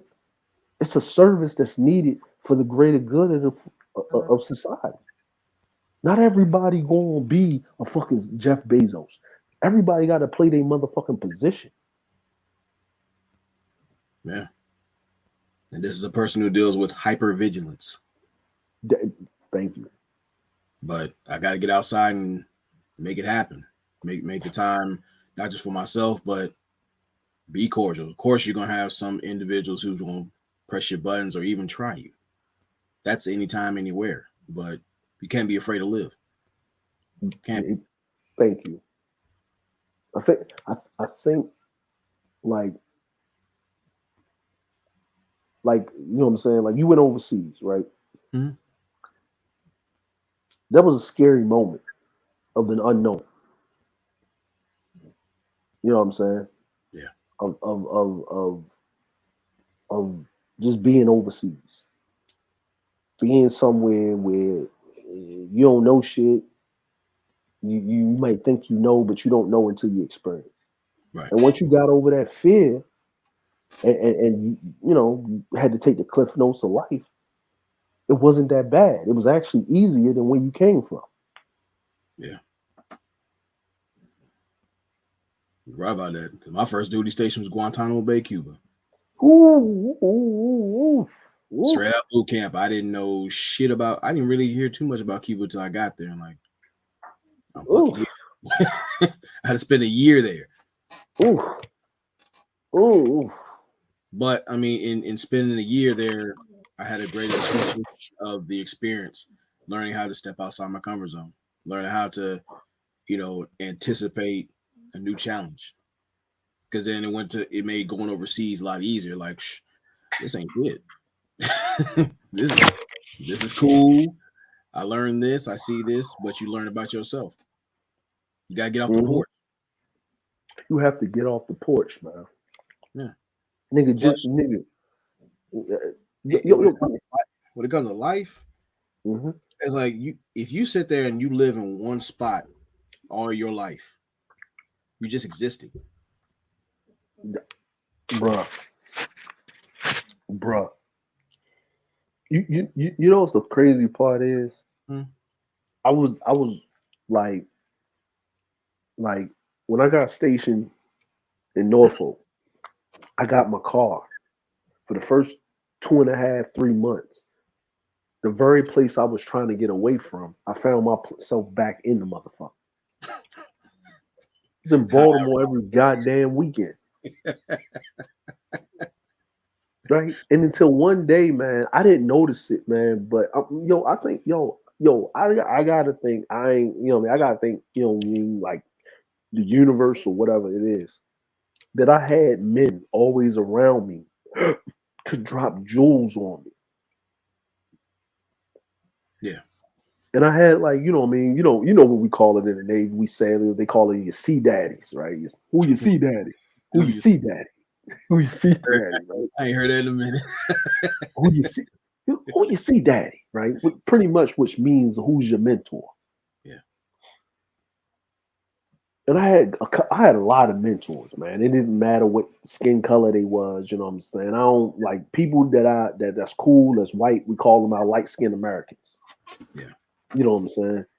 I had them pull me to the side, man. My E7s, my E8s, even my E9s, even my warrants, even my I had a brother that was from Baltimore, right? He was an officer. He was a Lieutenant JG, a O2, but he was an O2E. And one day he sat me down. He called me up to he walked into the berthing, right? I'm sitting there, man. I'm playing Madden and shit. You know, I'm playing Madden. You know, we getting it. You know what I'm saying? I'm winning. Yeah. I'm winning. You know what I mean? I'm $50 up. I'm winning. You know what I mean? I got the Ravens. I'm whipping ass, nigga. Hit stick all day, right?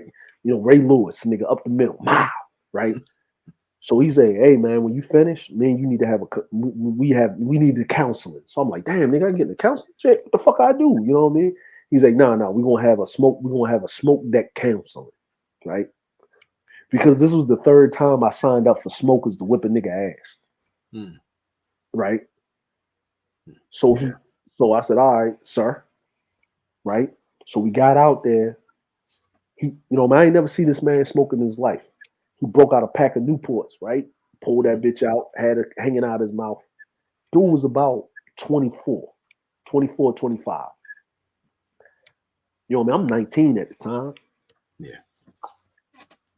I don't smoke Newports. So I broke out my wine Black and Miles that I already freaked and shit because it's force of habit. So I broke out a Black and Mild. He put his Newport back. Let me get another one of them blacks. So I give him a Black and Mild. So we sitting out there. He got 2 Cokes. He give me a Coke. We smoking and coking out there on the smoke deck. He said, sit down on the pad eye and shit. We sitting down on the pad eye. And he said, he turned his collar devices in. He said, turn yours in. We're going to talk like men right now. Said, my first name is Jeff. What's your first name? Said, my name is DeAndre. So I'm going to call you Dre. You call me Jay. Said, all right, sir. He said, it's not sir right now. It's Jay. He said, look, I know you keep going back to the city. Why the fuck did you leave? I told him my story. He said, do you know I came in the Navy because I'm black?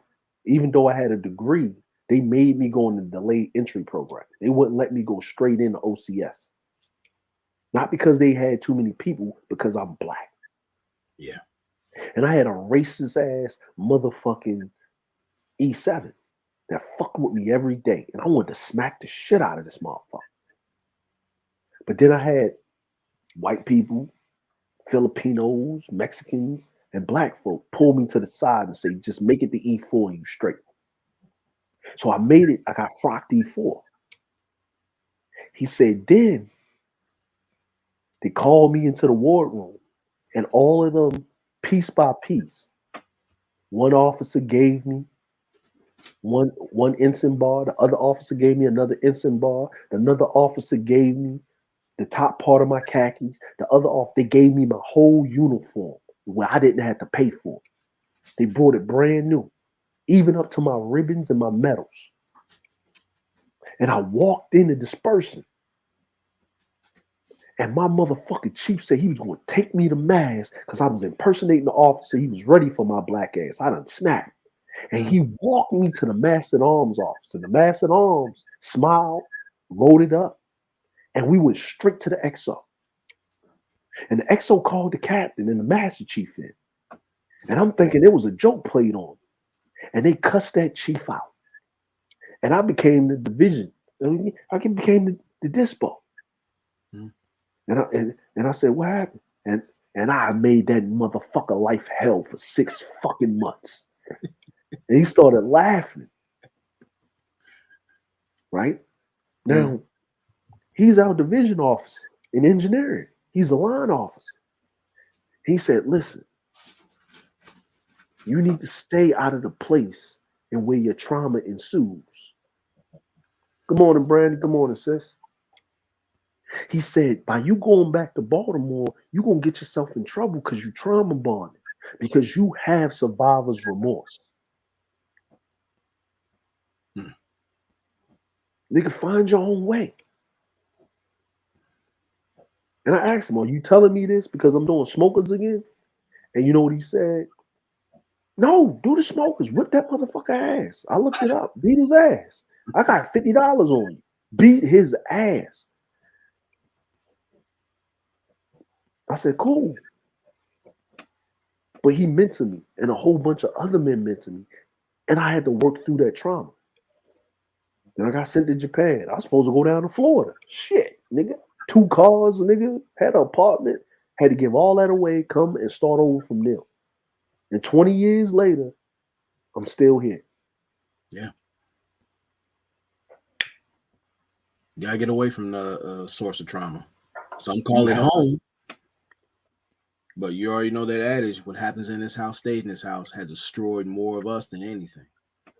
Exactly. And even if it stays in, you got to talk to somebody about it. Yeah.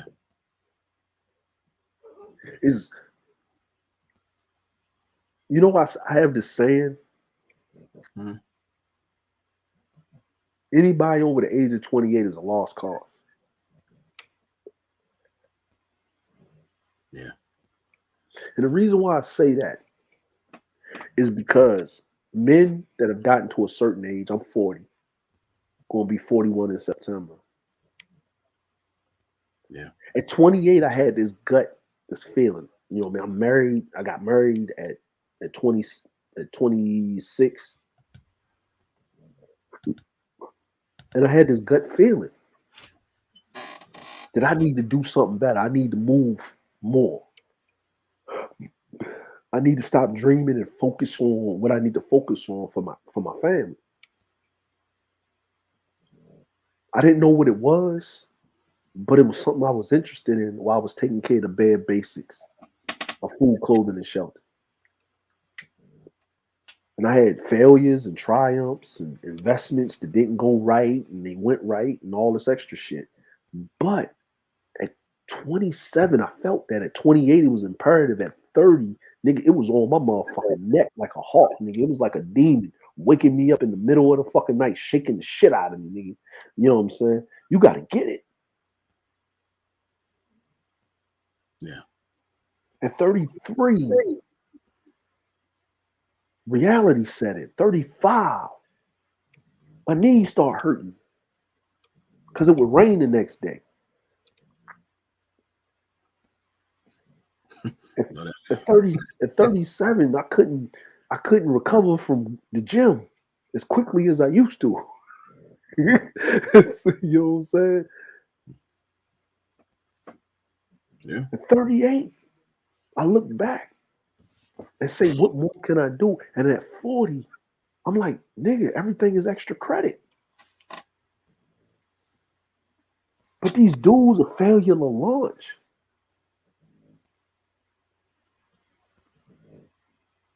Yeah. Okay, you got the car. You got the house. But then you over there like Luther. A house is not a home. Because ain't nobody in it but you. Yeah. So what you need all that for? You only in 2 rooms. Well, 3. I would say 4, but you don't wash your ass. Because Kevin said. You got to fish hook your butthole. Facts. Then you got butt slime and shit. Man.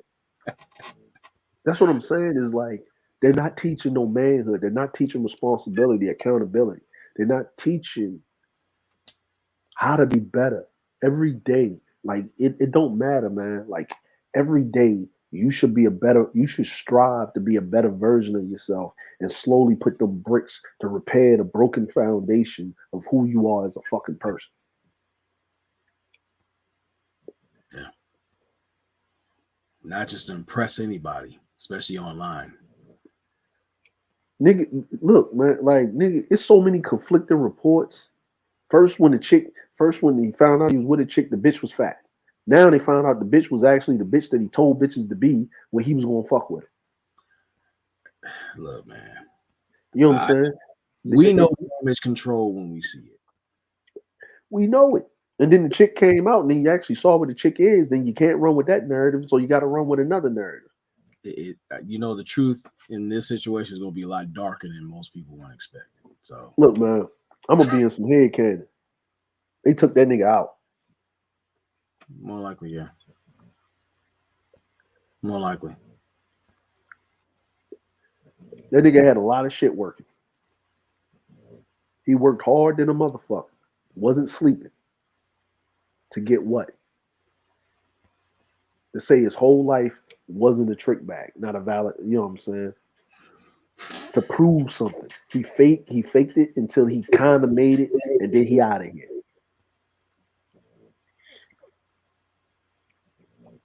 And now whatever legacy he got, motherfuckers is trying to snuffle and duffle. Motherfuckers is trying to work off of his hard work. Motherfuckers is trying to fucking discredit him or whatever the fuck it is. I don't really give a fuck.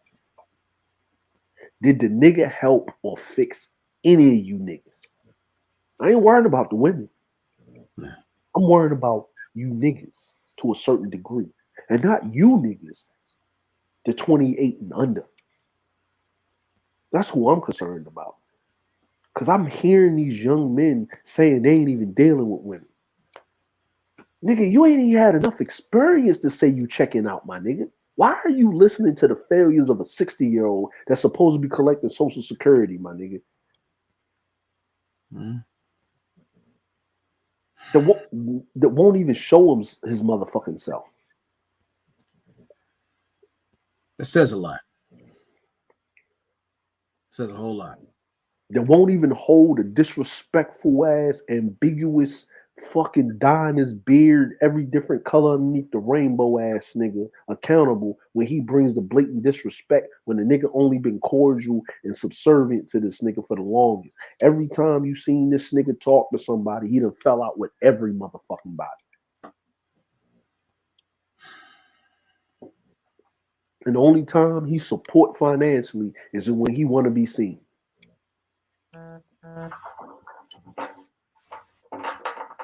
We talk about vetting process, but that seems to never apply to the people or places we need. And these are facts, man. So I never understood that. It ain't just that's the whole thing about the red pill. You right. It does have an expiration date. It does. Nigga, you can't rage. These niggas been stuck in this rage scenario. For how long? When does rage, if you're raging so long, it turns you into a psychopath. Yeah. It tears you up from the inside. You think about what that excess of cortisol does to your joints and just you, period. Nigga, your heart start racing, nigga. Mm-hmm. All this shit. And your mindset is ravaged because you don't see nothing but violence or stress. What would you be without that trauma? You don't even function well with peace around you. Nigga, even in a state of war, they don't leave you in that situation that goddamn long. You at least get some leave. At least a little bit. A little bit. They give you some R&R because they can't keep you in that state so long. Because you can't come back. Once you come to a certain point, you can't come back. You can't come back, man. And it's war. And if you think about it, it is war out here being an upstanding dude. There you go. Because you got a lot of opposition out here. People who say they cool with you, they can't wait till you fall. Now they basically patting your pockets when you're in the casket. There you go. Which is what you're seeing right now, if we want to be honest. What we looking at really is a cyber version of grave robbers. Yeah. These niggas built a faulty pyramid and they robbing the pharaoh. Yeah. And the crazy part about it is the women are the ones that built the pyramids with no mud or straw. The pharaoh died, and they letting the people go, and these niggas trying to keep niggas in bondage. Yeah. We don't have these conversations about health. We talking about things with diabetes, like talking about sleep, and this is me dealing with sleep apnea. Or even when you talk about the gym, they talk, well, I gotta look good, for these women. Why not work about, your durability to do different, regular things? Because after a while, your body starts breaking down, especially if you're eating bad, listening to shitty content, not drinking water, your mental's trash. They don't talk about that shit. Even discipline, man. Like, listen, I ain't tripping about a nigga drinking. Nigga, I drink. I smoke some weed, nigga. I smoke some tweeds. Any chance I get, I'm a chiefer. Yeah, nigga, I'm a chiefer. Nigga, I chief. Nigga, I chief. Nigga, I pray to the motherfucking bud, nigga. You know what I'm saying? But I do it within reason. Nigga, I have some. You know what I'm saying? Slick Diggity said it also up your chances of type 2 diabetes, man. Like, when we got a brother, Charles Faulkner, he had an announcement that he had diabetes. Yeah. You know what I'm saying? And you know what I mean? And that's probably because of his job, of what he was going through or whatever the fuck, man. He was a police officer. He got to deal with the worst of people every fucking day. All day. But I give him the utmost respect. I don't agree with everything that he has to say, but that's his, that's his right to say what he needs to say. But that man actually raises his son, raises his nephew. He goes in the community. He's a wrestling coach. He's an upstanding dude. You know what I mean? You know what I'm saying? What's going on, Wolf? Hey, what's going on? It's like I said earlier, that shit will up your chances of diabetes, like a shot. I mean, I can give you a prime example. Go ahead. Music Temptations. Melvin Blue Franklin, the Deep Voice brother, bass singer. After because he had an ankle problem or something like that due to touring, because they were doing a lot of dancing, he was taking cortisol shots. Back then, they didn't know what the long-term side effects of that shit was. And eventually, by the late 70s, early 80s, he ended up, developing type 2 diabetes. So that shit is nothing to joke about. And our brother in arms, Charles, he just recently found out he was diagnosed with diabetes, but he's doing what he's got to do to change his life and hopefully reverse that shit. Because, some people, they can reverse that shit. But my question was, is it actual diabetes or was it pre-diabetes? Because there's something called pre-diabetes. I heard of that. So if you can reverse that shit, you can.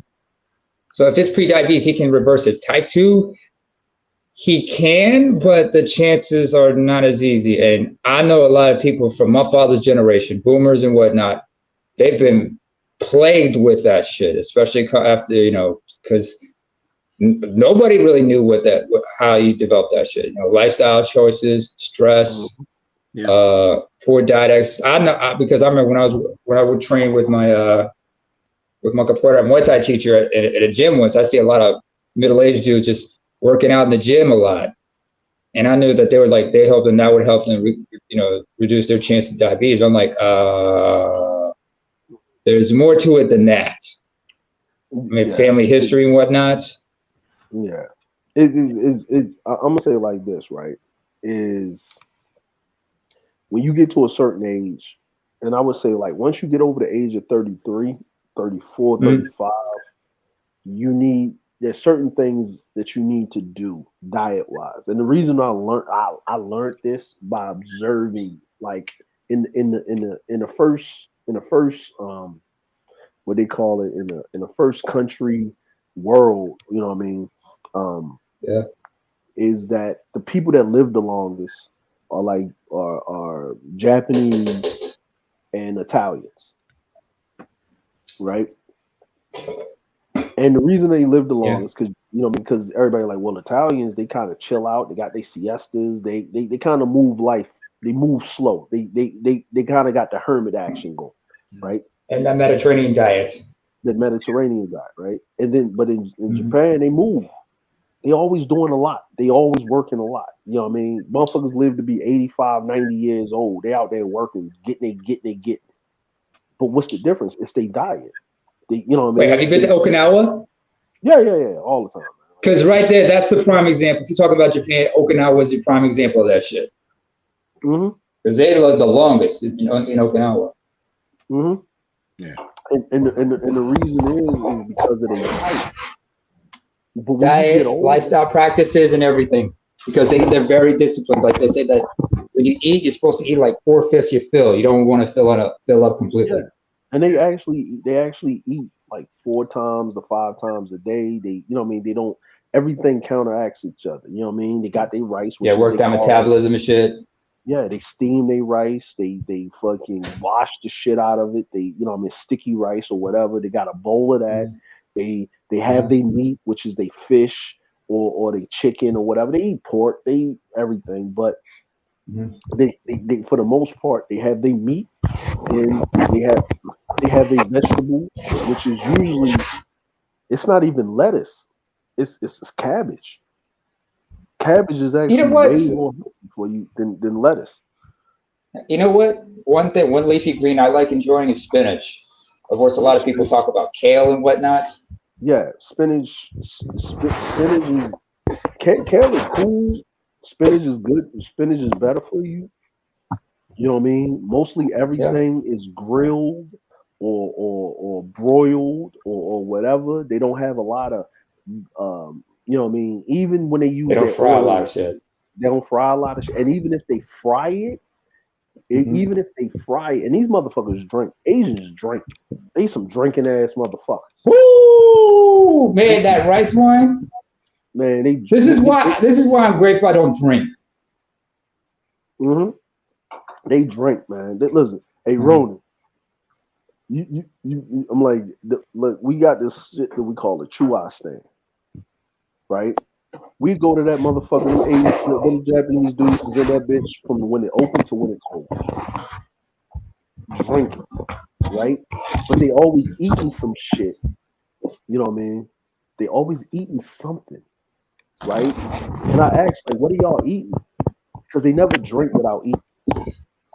But what they eating, the shit is healthy for you. So it breaks down the alcohol, it counteracts some shit, it does whatever it does. But always in their meals, they always have something balanced where it counteracts the thing that they're eating that's going to fuck them up. And they always eating some type of fermented food. You know what I'm saying? They always eating some fermented type food, right? And the fermented food because your immune system is actually in your intestines. I can vouch for that. Actually, I can actually vouch for that because first of all, I have celiac disease. Mm-hmm. So what happens is if my body detects gluten, my immune system automatically attacks the inner walls of my small intestine, which makes it impossible for me to absorb any nutrients in order to prevent the gluten from being absorbed in. Mm-hmm. Yeah, and that just messes me up. But you know. You see the same thing with people who have certain food allergies, but that fermented shit, I don't think I can fuck with that because what are they fermenting it with is a question. How is it fermented? It's like fermenting is usually fermented with sea salt and real motherfucking natural vinegar. You know what I'm saying? So you know what I mean. And when you talk about your pickles and shit, the pickles that we eat, their pickles is totally different. It's a little salty, but you can taste the vinegar in it, but you can taste it, and it's always like a vegetable. Like it's always some bamboo shoots, or it's always something that's green and leafy that they're fermenting and stuff. Like even when they do the horseradish on the sushi and shit, right? And then the ginger, they ferment the ginger also, right? Ginger is an antioxidant and shit, helps with digestion, and then when they're eating, they always drinking something hot like green tea, or they eating or that fucking, I call it dirt tea. You know what I'm saying? It's like the shit is barley tea, which is like it tastes like you're drinking liquefied bark. You know what I mean? Like you know what I mean? But when it's hot, it tastes it's palatable, right? but they drink the green tea, they drink this, they drink that, and then and it helps with digesting. They don't drink cold water, you know what I mean, only with their meal. They drinking tea or they drinking something like that. So it helps with everything. And then the meals are set. So you gotta lose, your weight has to be at your natural weight or at least 10% under it. So if you look at it, like, you know, I'm 40, I'm only 185. You know what I'm saying? I'm only 185. Like, I don't go out and lift heavy ass weights because the older you get, your joints can't take all of that motherfucking pressure. Yeah. You know what I'm saying? I'm doing hit type of exercises, but it's more aerobic type of things, but I'm making sure my muscles move. The other thing is they sit down. They don't sit in a chair. They sit down on the floor. They stand the fuck up. They lay down. They're not in a bed where it's so soft and shit. You know what I'm saying? They sleep on the floor. Yeah, they sleep on the floor. You know what I'm saying? Like, and they get up. They up early. 5 o'clock, 6 o'clock in the morning. Motherfuckers is moving. I mean, don't they nap in between? Don't they take naps as well? Yeah, they take naps during lunch. Exactly, because they take a little nap at lunchtime, and then that way they don't, because, you know, instead of having to like sleep having to sleep just once, they sleep like in between. Yeah, because you need that break between digestion and shit. But sometimes instead of immediately taking a nap, you might want to get up. One thing that's like a good idea is like for people, it's like after a meal, it's best to get up and just do the dishes, because at least it gives you time to like digest instead of just sleeping it off immediately. Yeah, and that's what I'm saying. Like they, you know what I mean? Like, and once I learned that and I started applying that, I start seeing that, one, like, I don't look my age. 2, I don't feel my age. 3, when I go get my health checkups and shit like that every 3 to 6 months, my blood work is straight. I'm intaking water. I'm you know what I mean? I'm drinking a gallon of water a day. You know what I'm saying? I'm hopefully not all at once. You know what I'm saying? No, throughout the day and shit. You know what I'm saying? And I don't drink water out of fucking plastic containers. My shit's either you know what I'm saying, it's pretty much glass. You know what I mean? Water tastes different. Yeah. When you drink it out of like a glass container or something. You know what I mean? You can go metal and shit, but it has to be a certain metal container that you drink, you know, like a canteen or something like that, or a thermos or whatever, right? But the first thing I do in the morning before I do anything is I have a hot pot that I boil the night before. I pour it in the hot pot to keep it hot, and I drink me a cup of like warm ass water, just you know what I mean, just for your blood flow, because that shit I don't take like hot ass showers in the morning. Take room temperature fucking showers that keep your blood pressure regulated. Well, that depends. Some people prefer cold shower. Well, that depends. Some people take cold showers at certain times. I mean, they say you're supposed to take hot showers like at night, cold showers like in the daytime. Yeah. You know what I mean? Like, shit, I remember. I mean, it's like I mean, if it's a hot day, it's always good to have like a cold shower. Just like, you know, cools you off, you relax and shit. I mean, nothing against. I mean, there's times like I remember it was like summertime, I would like take cold showers in summertime because just ease off on my electrical bill, because, you know, I got that, you know, that water heater and everything. Oh, by the way, speaking of which, we're talking about diabetes. I wanted to say, like, give a personal story of my own. I mean, I remember, and no, this isn't trauma bonding, folks, but this is a cautionary tale. Big difference. One time I remember it was like, I was like, especially when you go through depressions, you kind of eat yourself like an emotional eater. And I was like consuming certain things I shouldn't be, like a lot of carbs, a lot of sweet things. And then, you know, when you got to do number one, I got this weird scare because I started smelling, you know, like when you smell your urine, if it has that sweet smell, you got to be like, I'm not bullshit. You know what I'm talking about, right? Yeah. Go ahead. Yeah, you get that. You when you're taking a leak and you like, why does it smell so fucking sweet? I had a little bit of a scare there, and then I had to go. I went to talk to my doctor, asked to get my blood work done, see what's up and everything. And about 2 weeks later, he said, "Listen, you good? You good." I mean, the next time I went over to see him, he said, I asked him, so what was the results of my blood work? And they said, "No, you're okay. Nothing bad, everything." And I was like 36 at the time. Oh, no, sorry, 37, 38. And he's like, "No, you're okay. Nothing happened." He's like, so I said, "All right, I need to cut back on this shit." So I've been like very careful what I take. I mean, even with like, because I have my dietary restrictions, I'm like going looking for alternatives. And I'm like reducing my sugar intake and everything. I mean, I walk mostly. Although and I move around a lot. Oh, if you can't work out, sometimes what you can do is just like put on some music and just bust a move on the floor. While you say when you're cleaning up and something. Yeah. At least you're doing some work, you're working out. Getting your blood flow getting that blood flow there.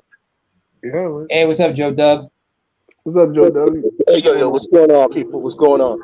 Man, how's it going down there, man? How the farm cracking?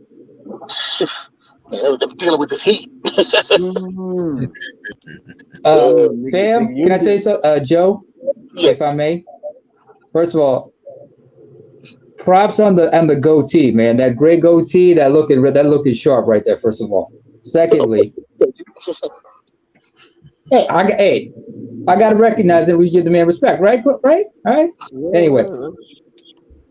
Yeah. Anyway, you think the heat is crazy?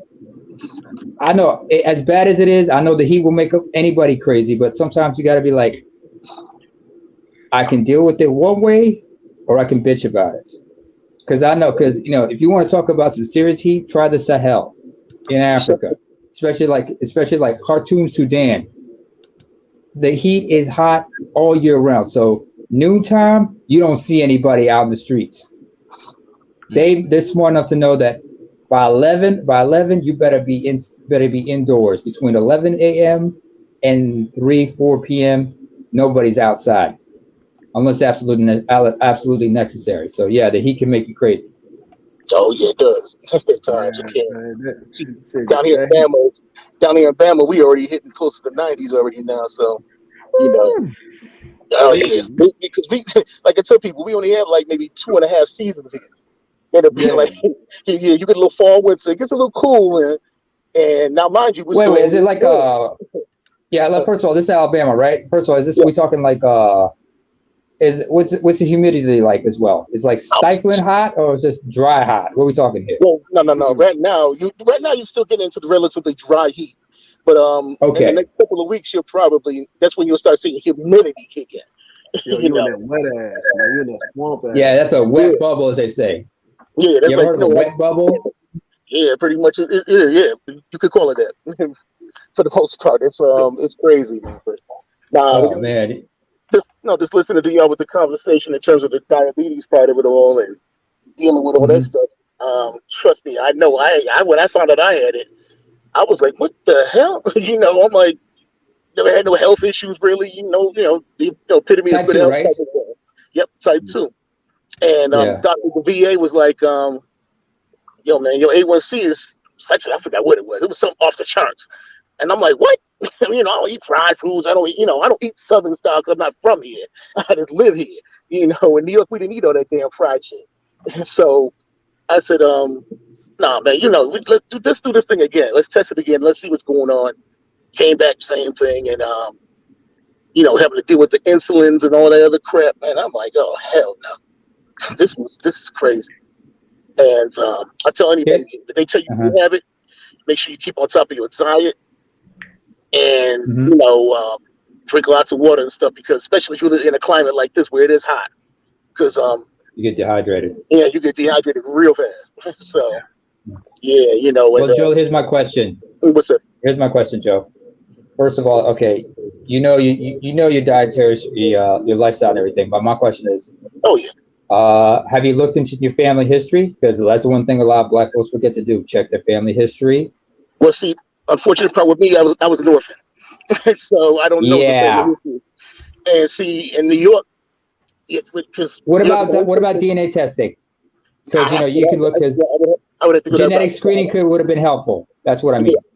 Yeah, now I can do that because I think hey, I'm the same age as your boy that you were just talking about, Kevin Samuels there, 57. So it's kind of like, okay, now you have the technology to find out this stuff now. Before it was kind of like, nope. And the city of New York won't, because I was adopted in New York City. The city of New York won't even, they won't tell you shit. They won't tell you nothing. No, they So- ain't gonna tell you Oh, shit. damn. Yeah, Right. So that's why, Yeah. I say with that, when it comes to DNA testing, because my wife was like, you may want to do that to find out what the deal is, because your predisposition to other stuff, be good to know it, and, for the most part, like I said, the major stuff, the sickle cells and things like that. Yeah, I'm- sickle cell I'm- anemia, all that shit. Ah, damn. Yeah, I know about that shit. My stepson has it, and sickle cell, and it's like, ooh, that's what you do not want. You don't want that shit. Wow. I mean, not to be a joker about this, but considering the history and the purpose of sickle cell, it's like a natural. It's like those folks are practically immune from things like like dengue and malaria and whatnot. You know what I'm saying? Yeah, they are. They are, but the con to that pro is the fact that they live shorter lives. I mean, most of them don't live past 40 with that shit, unless they know how to take proper care of themselves. Yeah, because I mean, it's one that most people like when when you go to little meetings or whatever, where the doctors talk to you.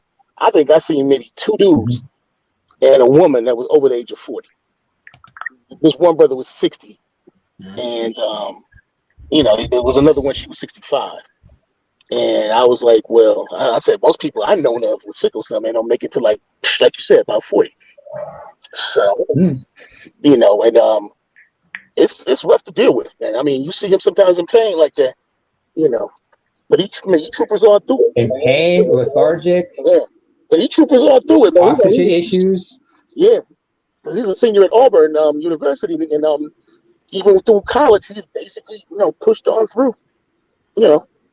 So he'd never be able to join the military or nothing like that.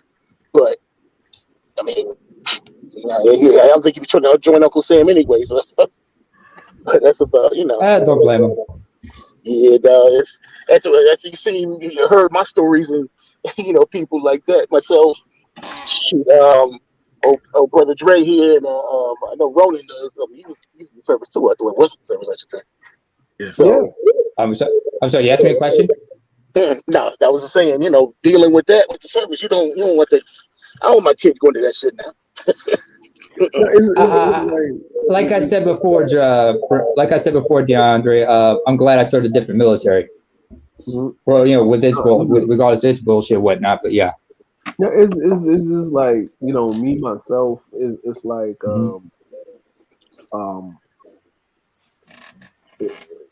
it's to each his own. Like what I mean. Like I understand what Joe's saying. Like if my kids walked up to me and saying, "Yo, they want to join the military," whatever military it is, I tell them, "Man, take your ass to the Air Force, man."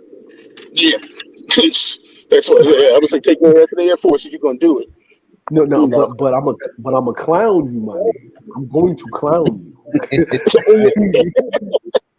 You will get clowned, man. You will get clowned. Wait a minute. Isn't the Air Force Academy in Colorado Springs? Yeah, it's in Colorado Springs. Yeah. I remember the NCAA football team. I want to show y'all some shit, right? I want to show y'all some stuff right here, right? Hold on, man. I want to show y'all some shit, man. This is the stuff I'm into, man. This to get the Marines popping. Oh shit. You know what I'm saying? This is get the Marines popping. Well, you were in the Navy, so yeah. Let the shots fire. Let the shots be fired. No. This is get the Marines popping, man. Listen, man. Look, man. This is to get the Marines popping, right? This is you know what I mean. We gonna get some man shit. I got tired of going in on these niggas. Yo, so we done twerked on these niggas enough.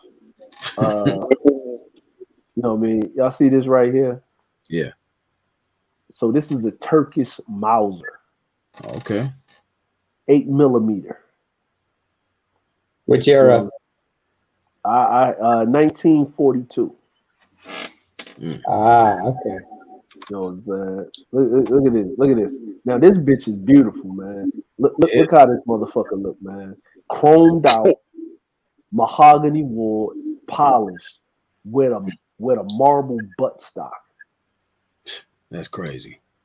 Nigga, that shit heavy than a motherfucker. That kind of reminds me of a Russian Simonov. Yeah, look at that motherfucker. That shit is beautiful, man. Look at that. Oh, look at the craftsmanship on that. Look at the iron sight on that bitch. Yeah. Woo. Listen, man. Y'all No, look at it. Wait, DeAndre. Look how sharp it is, because it looks like it's been restored and everything. Yeah. It's not dull anything one bit. Yeah, dude. Love it. He brought it from somebody, and he brought it like this, but somebody went in here and blinged it out, right? But they restored it. Yeah, look at this iron sight, man. Y'all Marines be doing that weird math. Y'all be doing that, like, listen, man.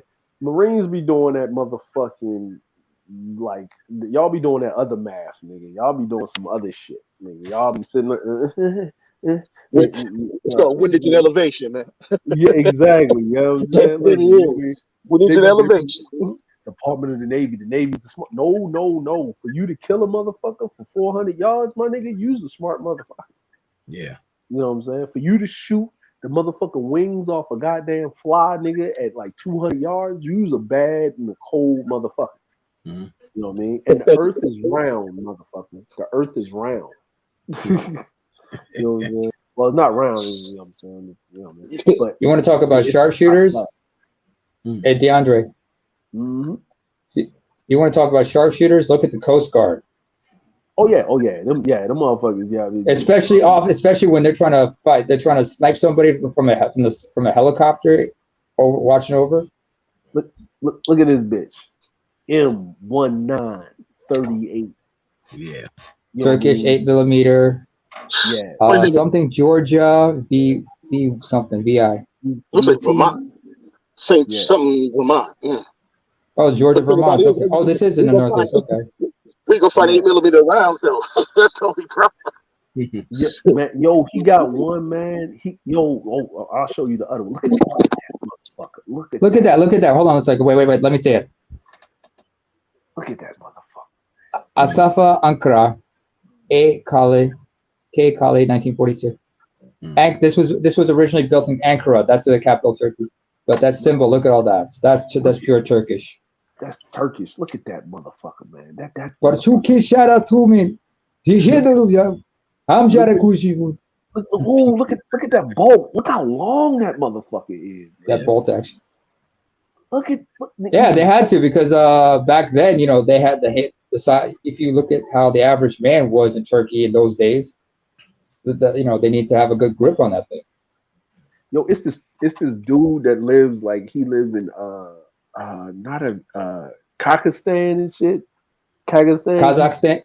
Kazakhstan, right? That he got them fucking Damascus blades. He got his farm with his goats. He be cutting up, man. Them blades them shit's sexy, man. Like, but anyway, so look at this dude, man.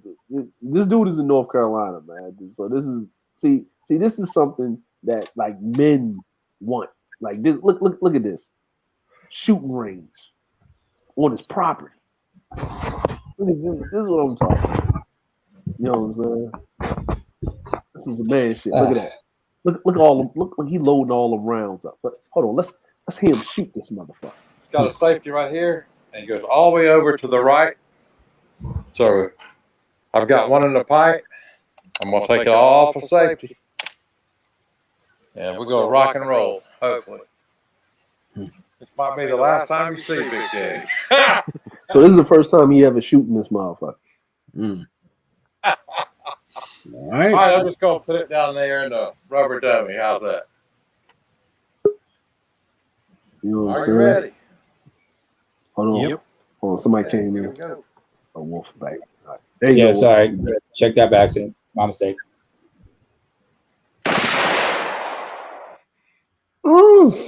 That's If you kick ain't get hit, you drop it. Yeah. You hit the flow. Look at that, That was pretty sweet. Yeah. right? But no, I wouldn't have did Hold on all a second. that. Hold on a Feels second. really Hold on a good. second. Hold on a second. How old is this gentleman, first of all? I have no idea. He probably in his late 50s, probably early 60s, probably. No, clearly in his 60s. But the reason I'm saying that is because you see how he was like cocking back and everything. Yeah, Yeah. it's been a while for him. It's been a while since he's been doing that. You know, look at him. He doesn't have that quickness like he used to. Now I'm gonna show you something else, right? That this dude. Big Daddy Hoffman. Okay. Yeah, I'm gonna show you the That 1911. was Right? Big Daddy Hawk. Hey, Yeah. what in the world's coming I'm gonna show you something, right? Big Daddy got a gun check on No, YouTube. no, What's it like to learn math on Yeah, all right, cool. We gotta do this shit. Fuck it. Yeah, nigga, I ain't paying for premium, nigga. Fuck that. Kiss my ass. It ain't worth it. Trust me. I got rid of mine. Yeah, this is fucking. Now this dude. Now this is like they talk about survival guns, right? Mm. Now this gun can shoot. This gun can shoot pistol rounds. This gun can shoot rifle rounds. Mm. Oh wow. And it's got the hand grip of a revolver, but it's got the barrel of a Derringer. Oh, okay. Little two shooters. Look at that. That bitch is the noisy cricket incarnate. Look at that motherfucker. That reminds me of the Derringer that what's his face had in the movie The Gambler. Yeah, look at that First time I saw- motherfucker. Look at that motherfucker. Look at it. 4570. And the grips on this thing He's shooting 45-70. are not going to save you. You have to hold on to it really hard because that hammer, it'll bite you. Yep. Yeah. Yeah, more than that hammer will bite you. All right, you want to shoot it? No, hold on. I'm gonna show you this motherfucker. He's scared. He better be scared. Can't be scared. All right, can't be scared. You got to hold on for dear life. All right, here we go. All right, here we go. I am petrified. I'm going to hold on really good. That wasn't that bad, actually. No, that was the 410. No, I don't think it was. I hope it was the. That was the 45-70. Here we Which is go. a big ass round. I think this is the 308. I think this is 308. Now that was. Oh my God! Nigga, his whole chest caved in with that motherfucker. Woo! Yo, think about it. You hit a motherfucker with that shit. Ooh. He laying down. Laying down. They got to piece you together in shock trauma.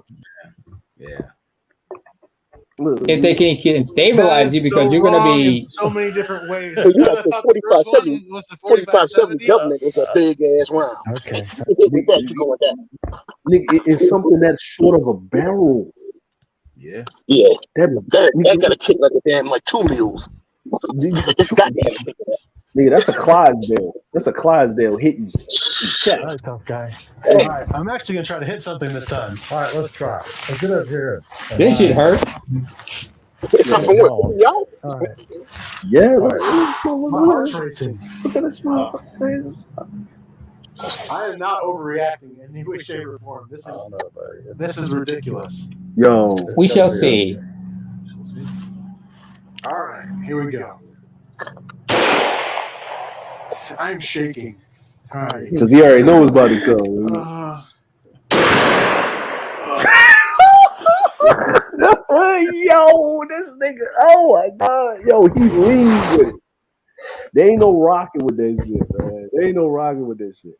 See, he got this other one. DeAndre, I have a question. What's that?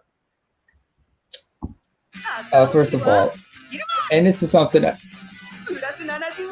this is a question I gotta ask for everybody else. Mm-hmm. What are the chances you can get you can fuck up your wrists or get tendonitis just if you frequent certain gun firing ranges and whatnot?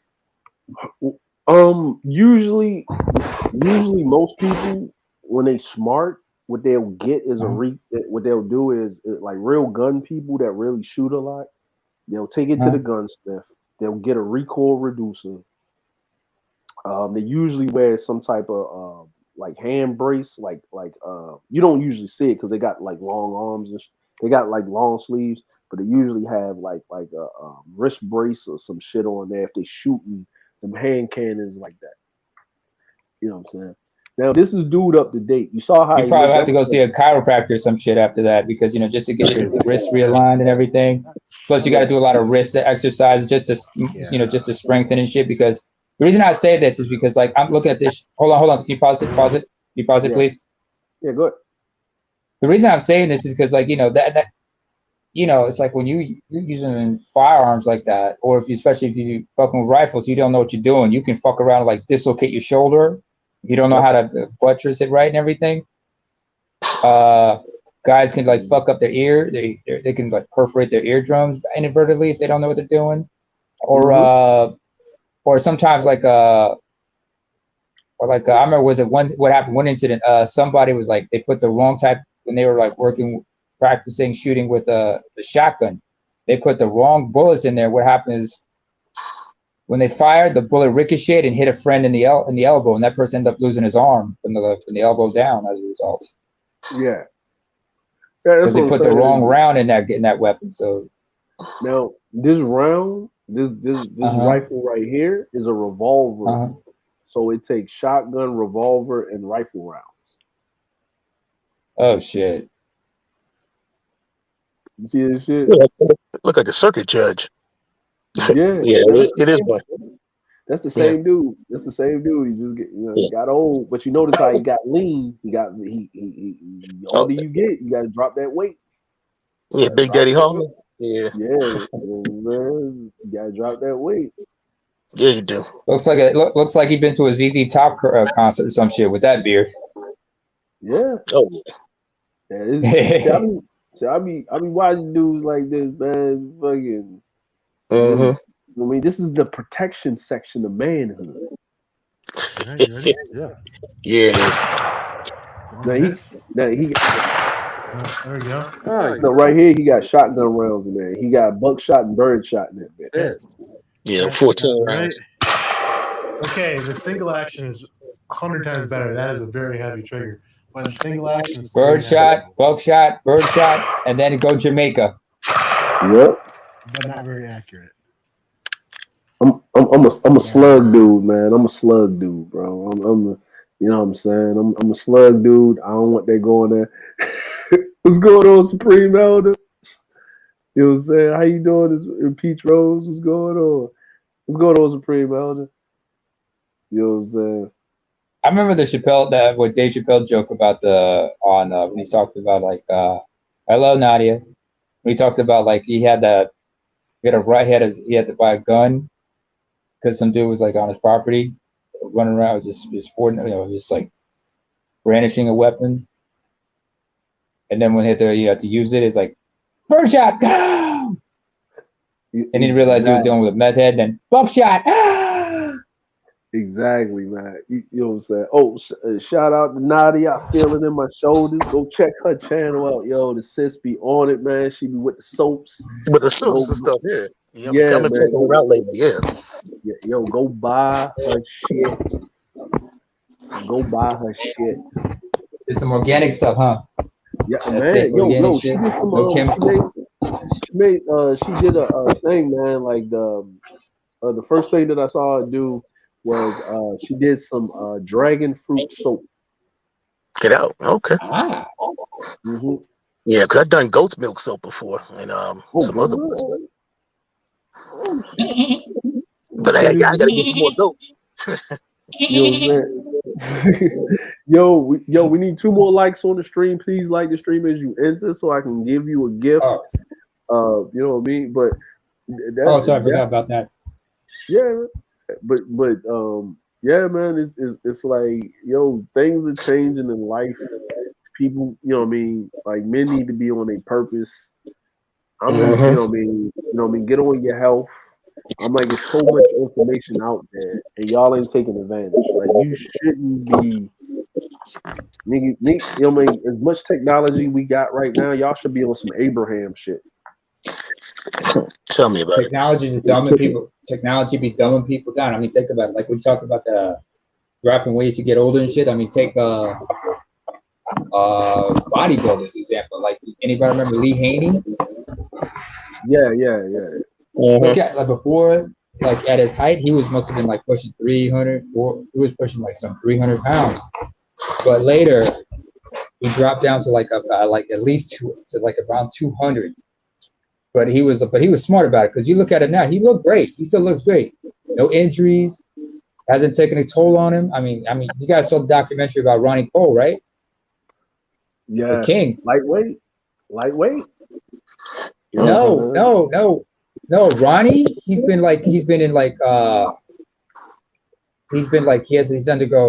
to undergo several back surgeries. He's been on like painkillers and shit. Yeah, he's still working out. You know what I'm saying? Stubbornly, despite the fact he can barely walk and whatnot. Yeah. You know, I saw him. I mean, who else? But you see Lee Haney, you see him, he's walking around normally, because like he knew he could back up and not fuck around. He knew he had to drop down. He was able to stay in shape and bond with his life and other things. Yeah, it's the cost of, you know what I mean? It's the cost of greatness, man, to a certain degree, man. Like you know what I mean? Like Ronnie Coleman was my dude. You know what I mean? Like, I used to watch. Flex Wheeler had a leg amputated a few years back, if you might remember. You know what I'm saying? Exactly, man. Oh, hold on one second. Shout out to the producer of Black YouTube, Char Willie. Yeah, Char Willie. You know what I'm saying? What's going on, Char Willie? Yeah, we got 10 minutes. Exactly. We got 10 minutes, because anything over 3 hours is fuckery.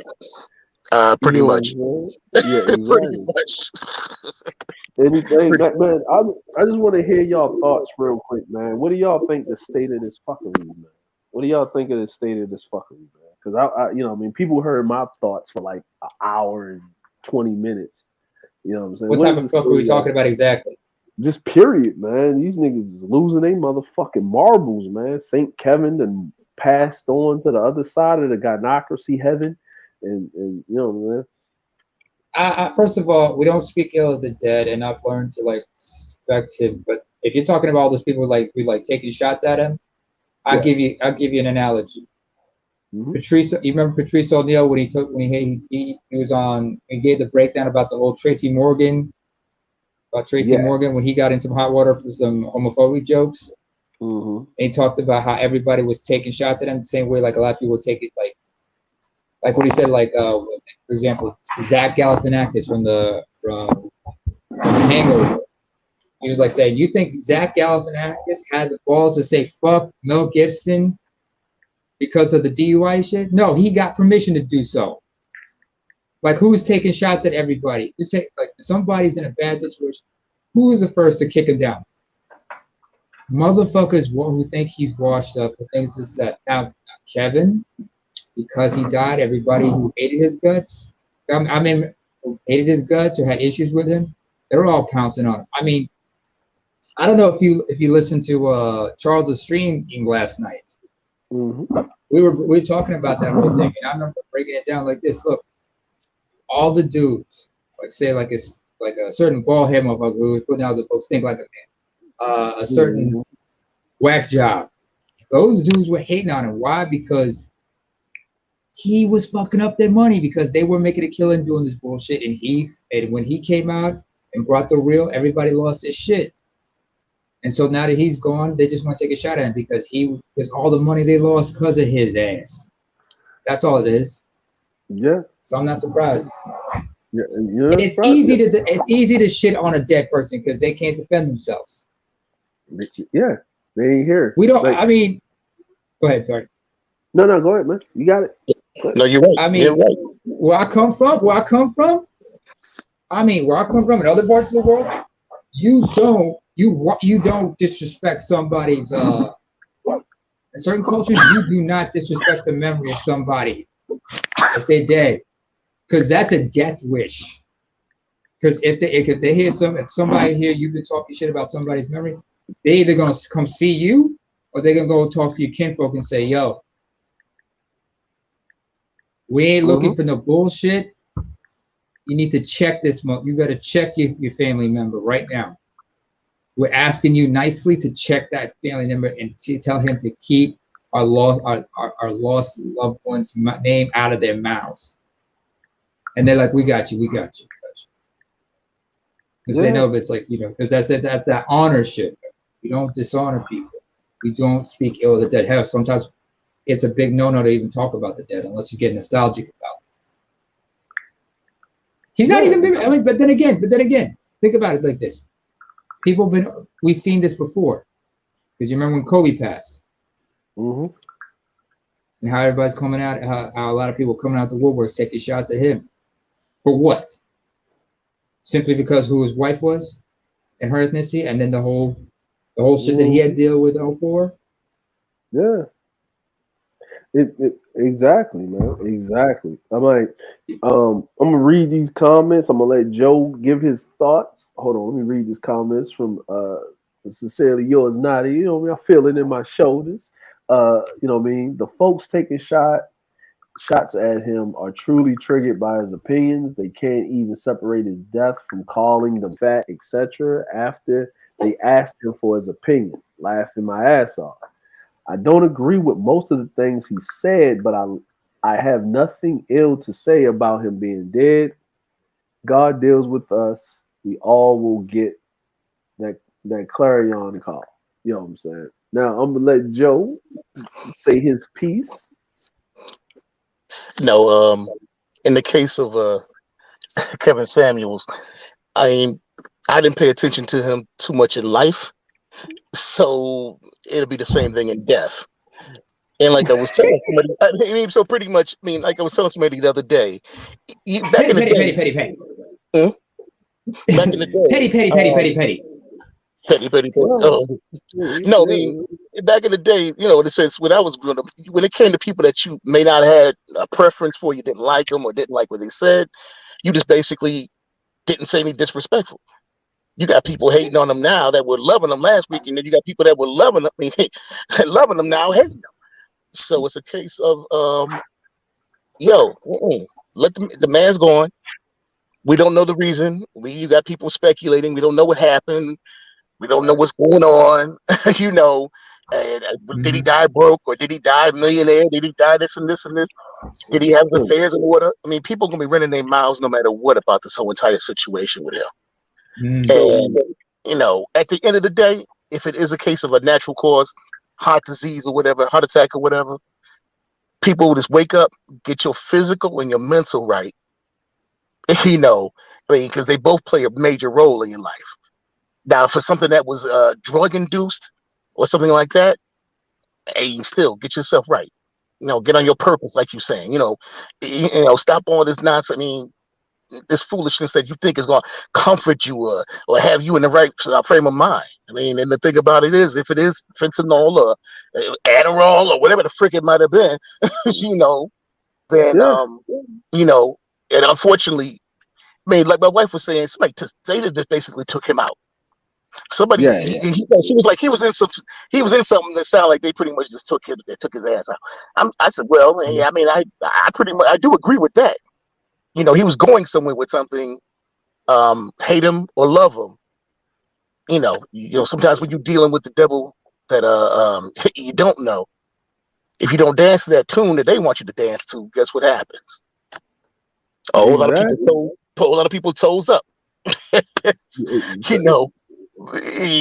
the thing is though too, a lot of people need to work on their own self-esteem.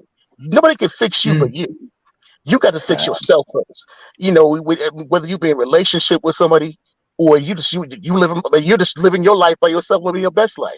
You got to make sure that you got your mind right, because if not, you can end up in a lot of situations where people are like, oh, heartbroken and oh my God, like he was God Almighty, love everlasting.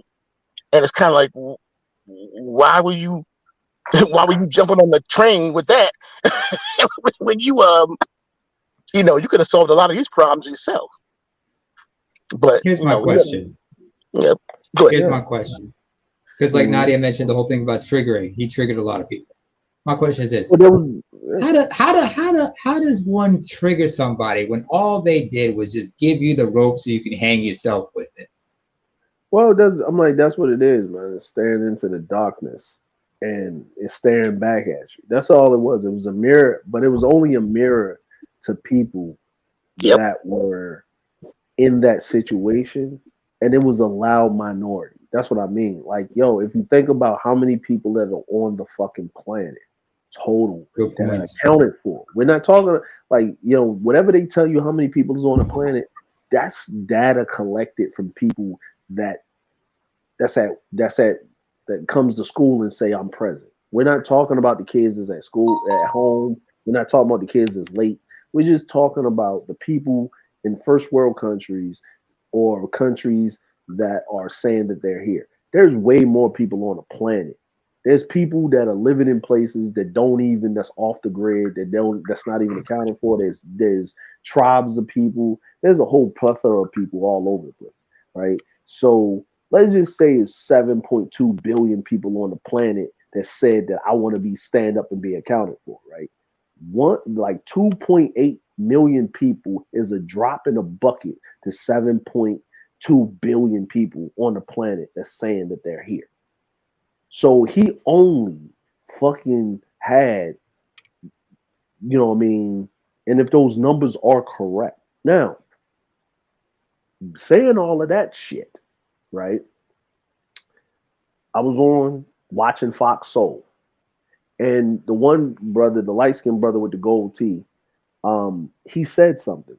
He said that 70% of the people that watched him that actually invested in this platform were Black women.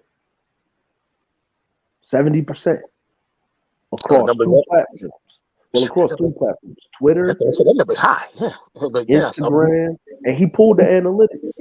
He didn't sit up there and run his mouth. They got a whole team, whole production company. They got people that just pull information, right? They pulled the information from the analytics. He said the analytics, they pulled it, right?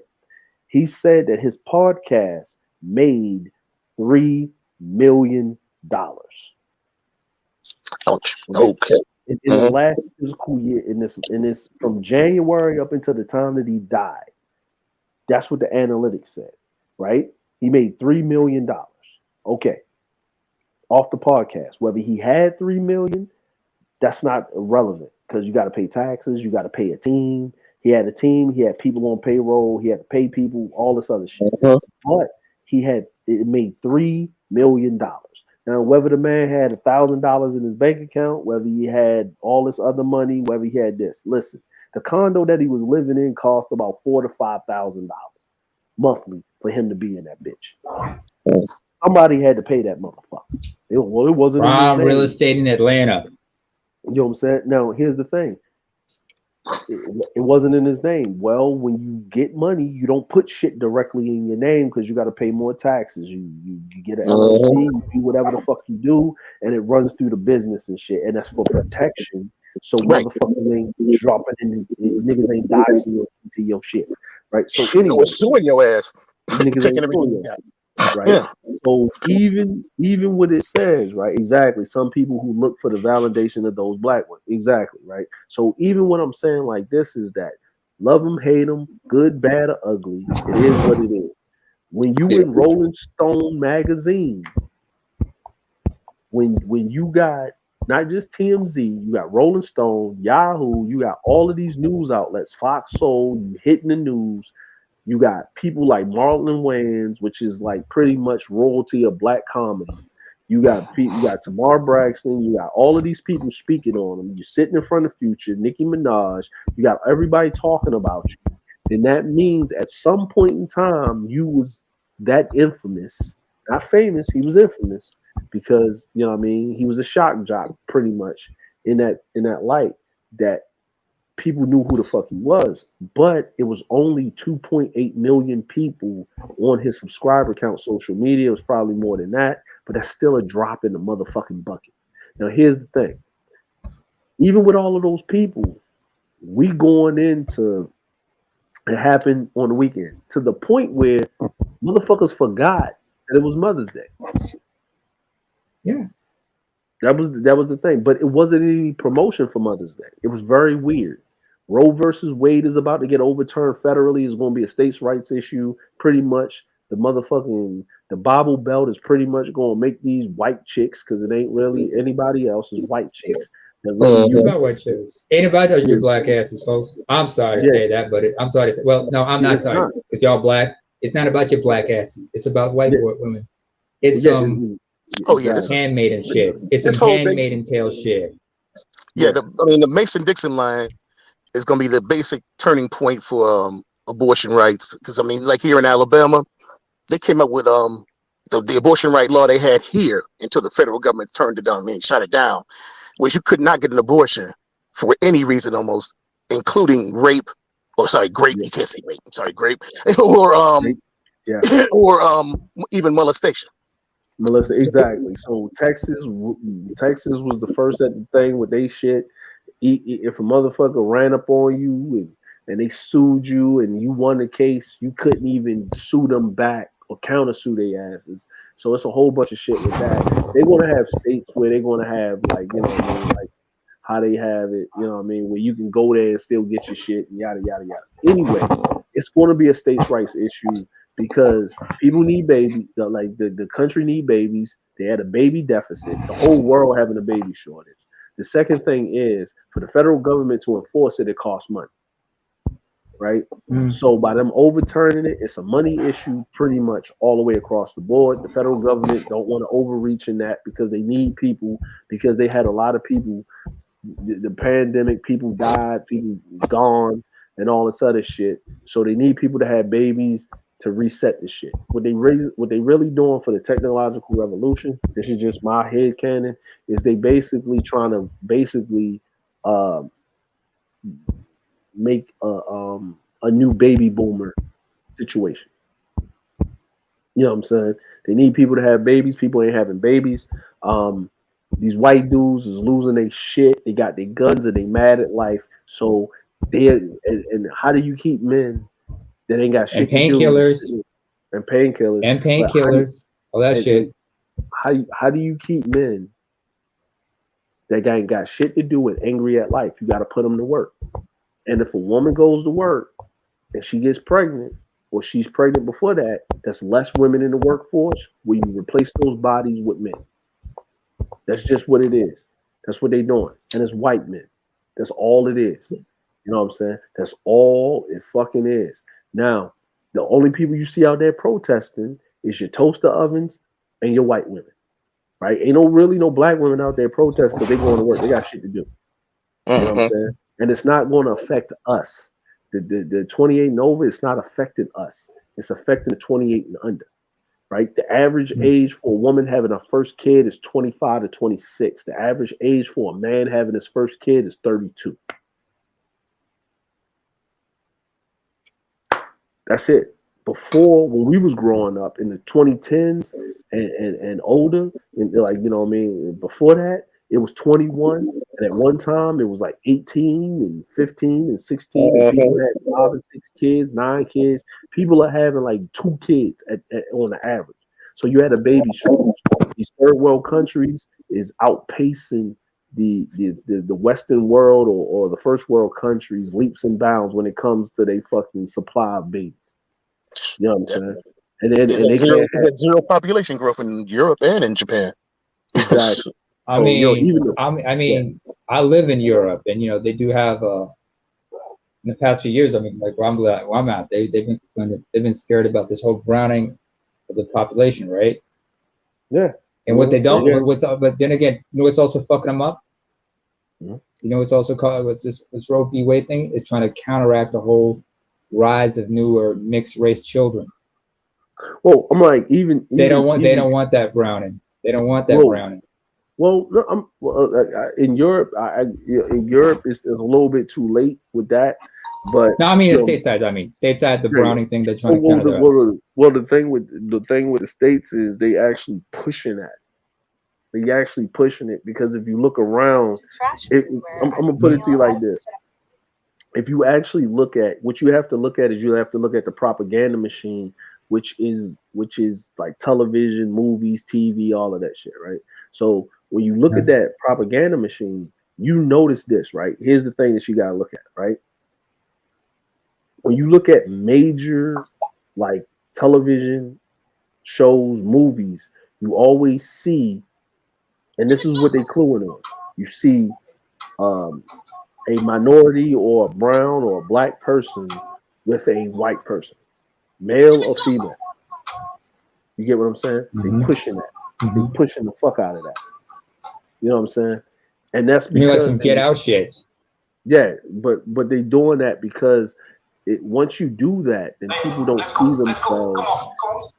They don't see themselves as black or white or Latino or Asian or whatever, right? They see themselves as American over time. You know what I'm saying? Like even when you look at music videos, you see a mixture of people, right? So we didn't get that back in the day, right? Now I can't speak for Europe and stuff like that, but then you have a major immigration thing and stuff like that. So they tried to do it through immigration, that wasn't working. So then they trying to work on it here. And what's going to happen is it's all about a proximity action. It's all about proximity. You're not going to mix together unless you're in proximity of another culture or tribe or something like that. So why they doing gentrification, you know what I'm saying? Why they doing all of this? And they're not even doing gentrification. It's called assimilation because, you know what I mean? Like, yeah, they moving black people out of these neighborhoods. But if you look at it, if you look at all of these things with black people getting the police called on them, those black people are in predominantly white neighborhoods. You know what I'm saying? So with all of that being said, that's what it is. I'm gonna leave it with that. Yo, appreciate everybody coming through. Ronan, yo, appreciate you, fam. I know you had to run. Slick Diggy, thank you for coming up. Joe W, thank you for dropping your knowledge, bro. You know what I'm saying? Yo, man, Thanks for having me up, man. Yo, everybody, yo, appreciate you. Please, you know what I mean? It's Thursday for y'all. It is Friday in the morning for me. For you. Yeah, you know what I mean? But for everybody else, man, we gonna play this exit music for you. And you know what I mean? It's almost lunchtime for y'all. So the party is over, so yeah. let's go.